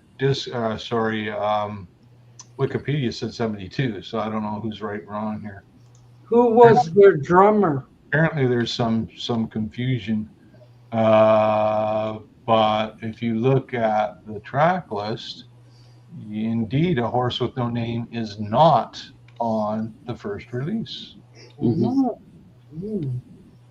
According to Discogs. Single only, perhaps. Yeah, interesting. So that was 71, and then the next US release would be later. See, in Canada, 71, it was on the Canadian album. Yeah, see, I just looked to see if my copy had A Horse with No Name, and it does. But they made a big hype sticker when they put it on there. They made a big hype sticker. I think they stuck it right to the jacket of the album that said includes the big #1 single or whatever. Horse. Now here's a later release. Because it wasn't on it originally. Yeah, here's a later release that just says 1971 that does have it. It's still the Green Warner Brothers label, but it does. So the second U.S. release had A Horse with No Name, and the first. Yeah. Like I said, it wasn't on the album initially. Now that's an interesting choice. That's an interesting choice. But again, you see, it's England, right? This thing was released for the English market, so that's maybe why. I don't know. Oh man, it's just the way it is. And again, I think it probably had to do with copyright, and maybe the album wasn't selling, so they put it on there. But because in America they pay per song for copyright, so it's cheaper to put out an 11-song album than it is a 12-song album. See, the UK release did not have A Horse with No Name on it, so that's what's going on. Okay, so that's probably why we got it without it at first, and they put it on there. That's gonna be to sell the record, because record maybe wasn't selling, so they put it on there. Here's a UK cassette. No Horse with No Name, so that's 71. Yeah. Then later in 71, still not on it. Okay. All right, so let's keep going. And yet later in 71. It's still not on it. Oh, wow. Well, that's what the UK did, though. They didn't put singles on albums. That was what they did in the UK. What they didn't do. So, I'm just seeing if it did eventually end up on the album. I don't know. Be curious here. That was still going on in the mid-70s. I mean, look at Band on the Running on Wheels. It's on the American, not on the UK. It's not on the UK 8-track either. So where's the next UK release here? Okay, so again, not there. So we're still in 71, and it's not on the UK album. Let's see. There's a bunch in 71. Nope. I wonder if it was ever on the album. It might, like I said, it might not be. Like Mike Allen Wheels isn't on the UK Band on the Run. Might not be. Not be. TMI interference. I'm up to 75. See, the last UK release was 71. Here we are, 76. Still not on it. Interesting. Wow. Ah, Yeah, so again, it wasn't on the first US albums. Fascinating. And then it was. And then we get into Europe. Okay, so let's look at the first Europe release. It was 1980. It's got a green sticker on it, and the green sticker says, including the hit, A Horse with No Name. It's a green sticker. And sure enough, there it is, track 5 on side 1. Yeah, and that's where it is in the American album, because I just looked at more. So the UK or Europe finally caught up. Son of a gun. son of a gun.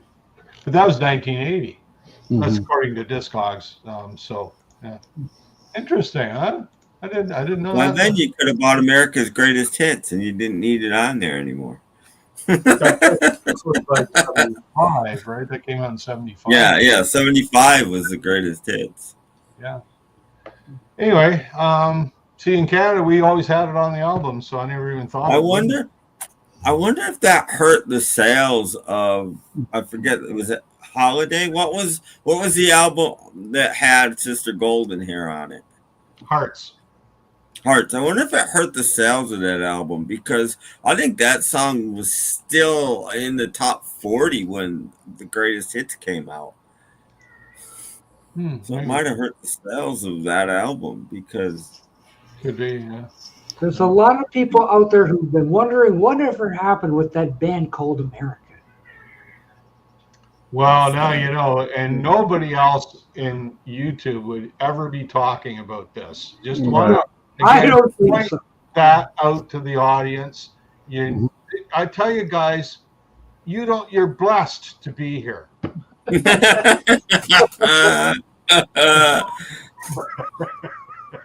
While everyone else is talking about Taylor Swift or Oh, God. I don't care who you are, whether you're the professor of rock or the let's be the professor of rock too. Mud Muffin or whatever you want to call yourself. You are not going to get what you get here. Is America in the Hall of Fame? I don't know. I'm gonna bet on no. Oh, that's a good question. I'm gonna bet on no too. I'm just gonna say yes because you guys are saying no. Let's see. Okay. But yeah, that's a good question, but I would be betting no. I don't. Well, I was gonna say they're not rock and roll, but that doesn't seem to matter. That doesn't matter. No. Dolly Parton's not rock and roll, so. The Hall of Fame. Yes. Ask Google.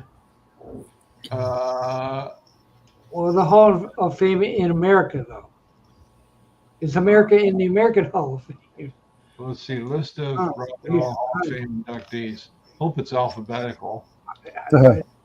No, they're not. No. It's alphabetical. It's all alphabetical, and they're not in.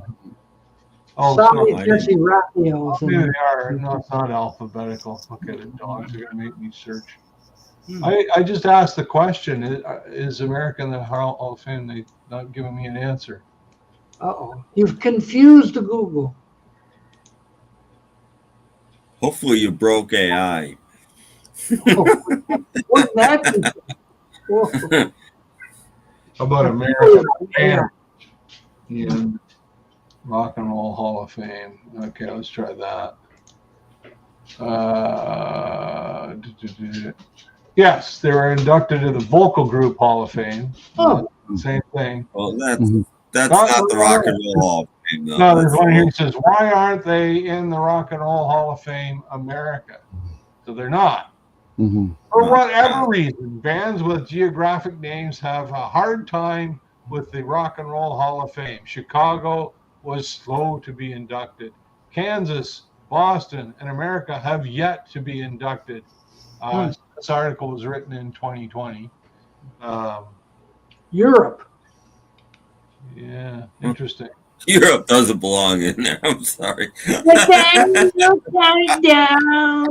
Well, the fact that Boston's not in there is like, come on, seriously. Yeah. Yeah. Come on. It's such a sham. I keep threatening to create my own online Rock and Roll Hall of Fame. And just I don't know that Boston belongs in there. They really only have 3 albums that matter, and that absolutely. Tom Schultz was extremely innovative. What he did. But put him in there. Put him in there as an influence. That's fine. No better rock vocalist than Brad Delp. I mean, come on, the guy. Yeah, it's just whatever. I mean, compared to who's in there, Tim, you can't say Boston shouldn't be in there. Yeah, but I'm just saying they only had really 3 albums that but the bands in there that did less and aren't even rock and roll. So, you know. No, I don't think there's anybody in there with that few albums. Anybody. You know, that's not in rock and roll. Well, not in any form of music. Anyway, it's just when you look at who's in there and they're not, that's like crazy. That's crazy. The cats agree with me.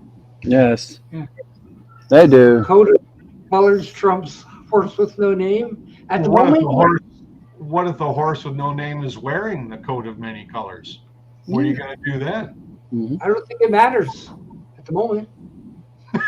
A well-dressed horse is not going to make it. Somebody took the horse with no name and tie-dyed it. No, if you remember from the Wizard of Oz, there is a horse with many colors. Yeah. You guys combine the 2. And I bet that horse had no name. True. Yeah, probably. A horse with no name with many colors. Yeah, that's good. Brush here, brush there. I tell you, the level of intellect has just gone to a new level. Yeah. Whether it's a high level or a low level, I'll let the viewers decide. But it's out of this world. And how did they color the horse of many colors? With Crayola. No, with gelatin powder. Oh, okay. I'm not kidding. If you want a red horse, how they did it? They do gelatin. Oh, I guess that makes sense. It'd be the only thing they had. There's only one problem. It tastes good. Well, they could use horse for licking it off. And stuff. Kelvin, can I say bad music is no reason not to get into the Rock and Roll Hall of Fame? There's plenty of bands out there that have done really awful music that are in the Rock and Roll Hall of Fame. I'm sorry. Yeah, and again, Chicago, there's no way they should be, absolutely. And I'm not a big fan of Chicago, but come on, seriously. Longevity. They've got to, it's just absurd that they're not. Yeah. Crazy. Yeah, no, I doubt the Sex Pistols are in there either. They should be in as an influence, not as a regular act, because they only made 1 album, really. But as an influence, they should be in there. Based on what Chicago did in the 70s alone, should put them in the Rock and Roll Hall of Fame. Still talking about them years later. So yeah. I don't know. Well, that's a horse of a different color. Yes. I know.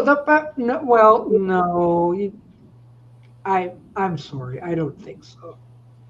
You don't put in fake bands like Archie's. If you put the members of the Wrecking Crew in, then you do have them in the Hall of Fame. So, Sex Pistols are in the normal Hall of Fame? Are they? Oh, normal art. Probably as an influence. See, they don't do that anymore, but they used to put people in as an influence. And they're probably in as an influence. They don't do that anymore, but they should.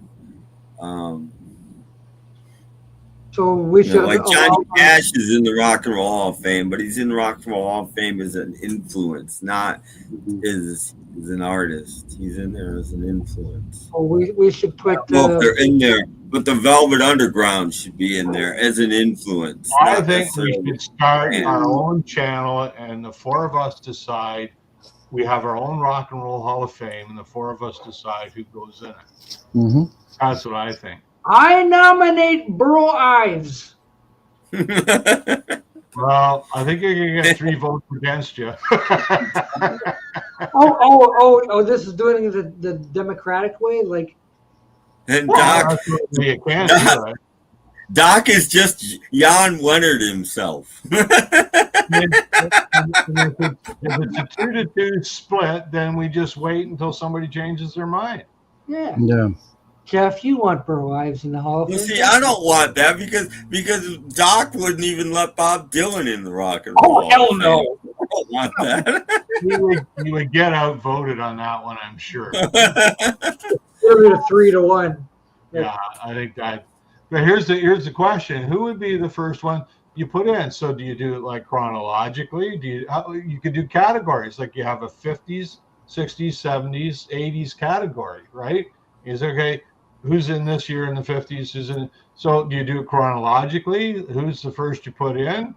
You know, like there's a lot of the pressure I'm already putting on us. You're only putting one in at a time, period. Just no criteria. Well, you can't do that. We won't go around long enough. Well, yeah, but I'm not saying once a year. Maybe we did it every week or something. But I would say Chuck Berry first. I would say everybody in music, Chuck Berry should be in the Rock and Roll Hall of Fame #1. Mm-hmm. That's my. I don't think the guests who are in. And I wouldn't argue with that. I'd have an argument for Little Richard, but I'll go with Chuck. I don't care. Yeah. Paul guess who aren't in the Rock and Roll Hall of Fame? BTO are not in there. April Wine are not in there. It's just, again, it's absurd that other bands get in, and anybody will tell you that if it wasn't for the Guess Who, the Canadian music scene would be non-existent. Anybody will tell you that. What about Brian Murray? You don't get the acknowledgement. It's criminal. It's a shame, but there it is. No, I don't. No, I don't. No. Honestly, I don't know if I'd vote for them, to be honest. Ooh. Sorry. Come on, the wind in the sky keeps on turning. Oh God, no. Well, there's another band right there. You either love them or you hate them. I in the middle. Like I could care less one way or the other, really. But No. The Partridge Family or there are other bands that I would put in before Journey gets in. It'll take a while to do it. I'm putting Earth. Look how long it took to get Foreigner in the Rock and Roll Hall of Fame. Yeah. It's like, seriously? Like, to me, it's just goofy stuff. Anyway, Grand Funk's not in there. What? Right? And you know, for more than a few years, they were the #1 stadium band in the world, and they're not in there. You know? No, this can't happen, can it? Well, we can put him in the clown category. I don't know. He's got some major hits, you know.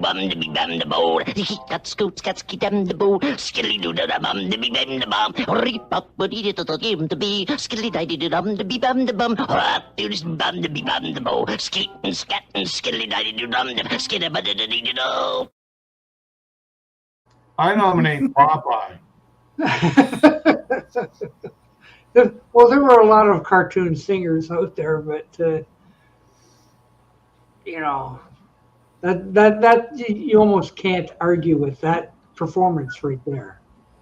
So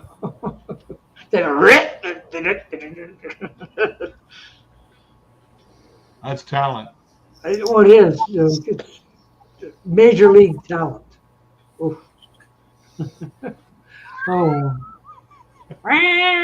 Yeah. But, Capture Green. So many to put in the Rock and Roll. Like, yeah.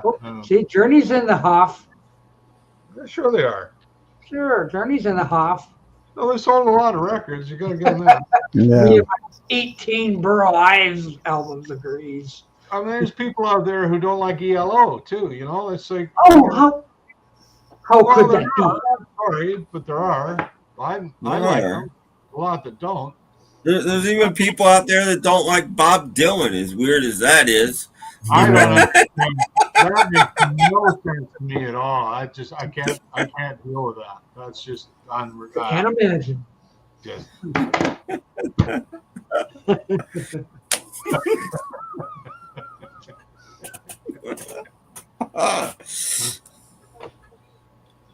I don't know. Well, There's a video that I never made that I was walking along the street and I saw a record, or I should say record, a CD in the gutter.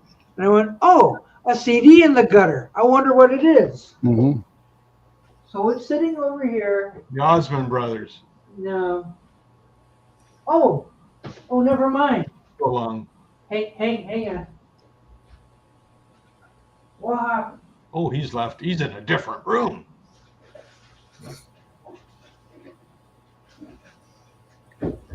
He's having something to eat. He's got Doc just disappeared. He's got a secret room back. Yeah, he's opening in that can of manwich, having him something to eat. Yeah, he's having himself some manwich pasta. I got it. Okay, here he comes. Here he goes. Wait a minute. Don't go away, people. What do you see? Okay. Found this CD in the gutter. Ah, what the hell could that be? Oh, that's been trashed.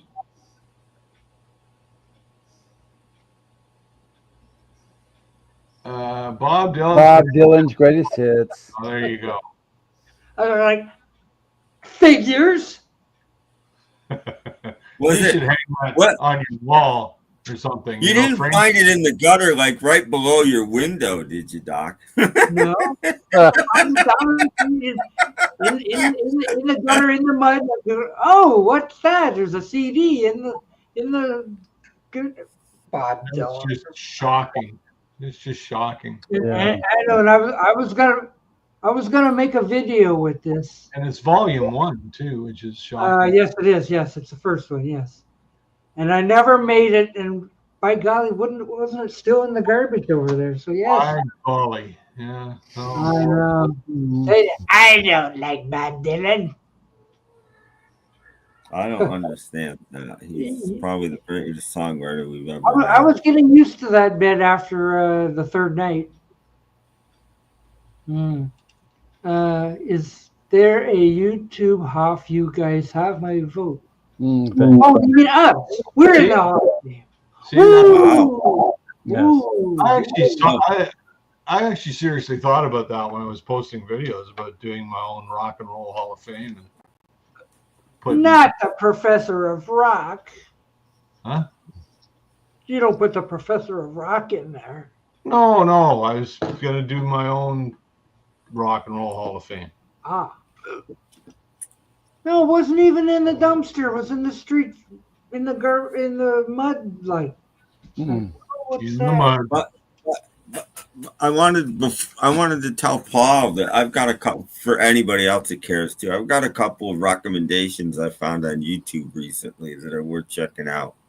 One is Stevie Nicks on her latest tour. I think it's live in Portland. She's doing Edge of 17.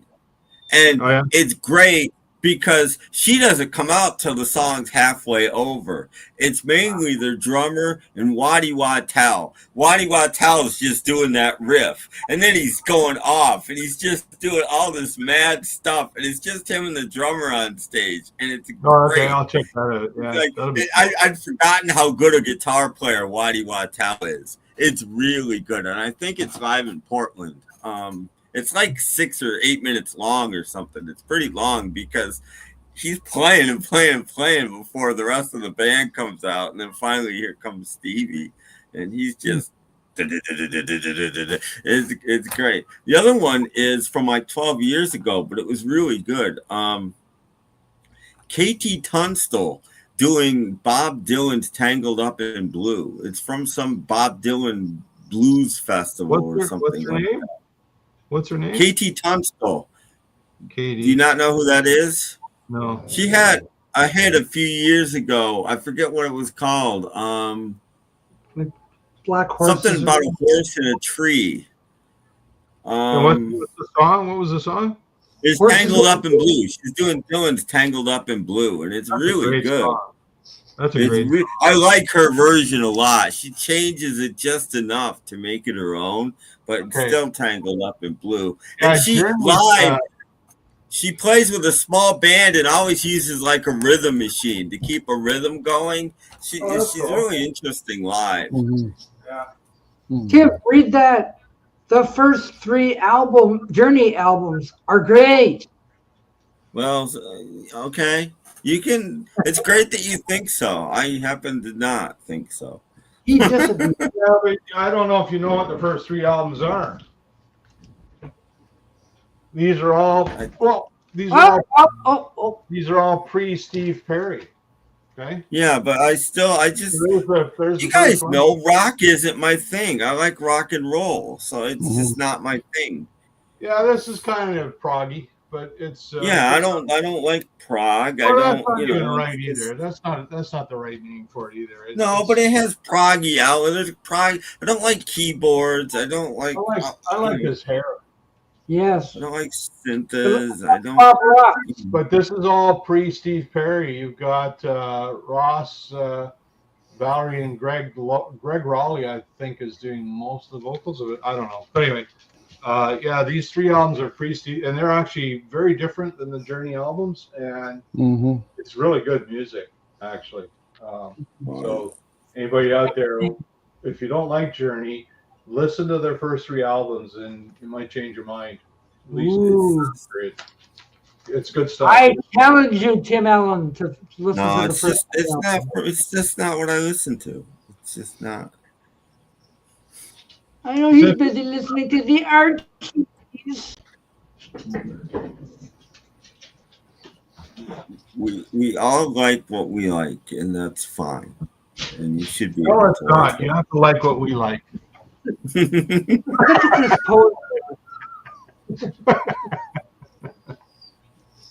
This is YouTube after all, right? We all have to agree on everything. Hello, Mr. Cat. Hi, kitty. Ow. It's a cat. I'll give Daddy a kiss. Aw. That's Dio. Greg Rowley was in Santana. Oh, yeah. Ow, quit. Yeah, that's right. He was, Yeah. Stevie Nicks was late getting on the ice, getting on the stage in Portland because he was fighting with ICE agents. Really? What? This was the encore. And I think that it's like I said, he comes walking out with the drummer, and he just starts doing this riff, and the audience goes nuts, and then he doesn't stop doing it. He just keeps going and going, and doing solos and stuff, but he's doing the riff the whole time. So he's a really good guitar player. He's keeping that while he's soloing at the same time. It's really good. It's like, wow, this guy is a really good guitar player. He's done a lot of different things. Yeah, he's a studio. Yeah. Well, and first time I saw it, I said to myself, "Yeah, I know you love playing with Stevie. He's been playing with her a long time, but." He was Warren Zevon's choice for guitars too, and Warren actually put him in a song. Stevie never put him in a song. Warren did. Props to Warren. Well, he played with a lot of guys, didn't he? Didn't he work with Lennon at one point? Was he part of working with John Lennon? No, I don't know that he worked with Lennon. He was Linda Ronstadt's lead guitar player for quite a long time. He's worked with a lot of people. Yeah, I remember seeing the movie FM. He's in the movie FM with Linda Ronstadt. Yeah. I remember seeing his name a lot in credits on albums. Yeah, he's one of these LA guitarist guys, but he's sleeping. He's in the kitchen sleeping. Yeah. Good for him. But anyway, he's and it's some old guys just get to be old guys, and Waddy's not one of them. He still dresses the same. He's still got ripped jeans on, and he's still thin. He's still got bracelets and long hair, and he just looks like a hip old guy, He does. He's pretty cool. Well, you got young hippies. How hip is that old guy? But Stevie's not looking so hot anymore. I mean, she's not. She looks fine, but she's 77. and she Yeah, doesn't look 30 or 40 anymore. She's the size of two 30-year-old Stevies. Well, Put together. She's bigger than she is now, but she also broke her shoulder, and she's not walking so good, and she's not moving so great, and but she's 77, Yeah, not young. But anyway, and I found out there's lots of clips of them doing that song. I think it's Portland. You want the Portland one because I wrote it down. I'll do a search for it. And it's just Waddy's just great. Waddy's it's like yes. I don't want Stevie to come out. I just want him to do this for half an hour. And if she wants to come out, it's great. Well, kids, like my luggage is down the street. Yeah. And I'd like to go get it before it's dark. It gets dark, yeah, because somebody might try to steal your book. Like an episode with the armoire from Seinfeld. Yeah. Yeah, so I think I should end this now. Yes, end it. We'll be back for soup. Yeah, so I guess some people have missed us over Thursday night. So I thank you for coming, and Jeff and Tim and Gur and Brad and Jorgen and all that kind of stuff. All the people watching us. I gotta go get my luggage and put stuff away before somebody breaks in the car. Yeah. Hey, Bruce Spicer! Yeah. Oh yes. Oh, it's so closed. Nah. Yeah. So I'm gonna shut this stream down, and we'll hope to see you again on Thursday. Okay. Okay. Bye. Okay. Bye then. So long. That's all, folks.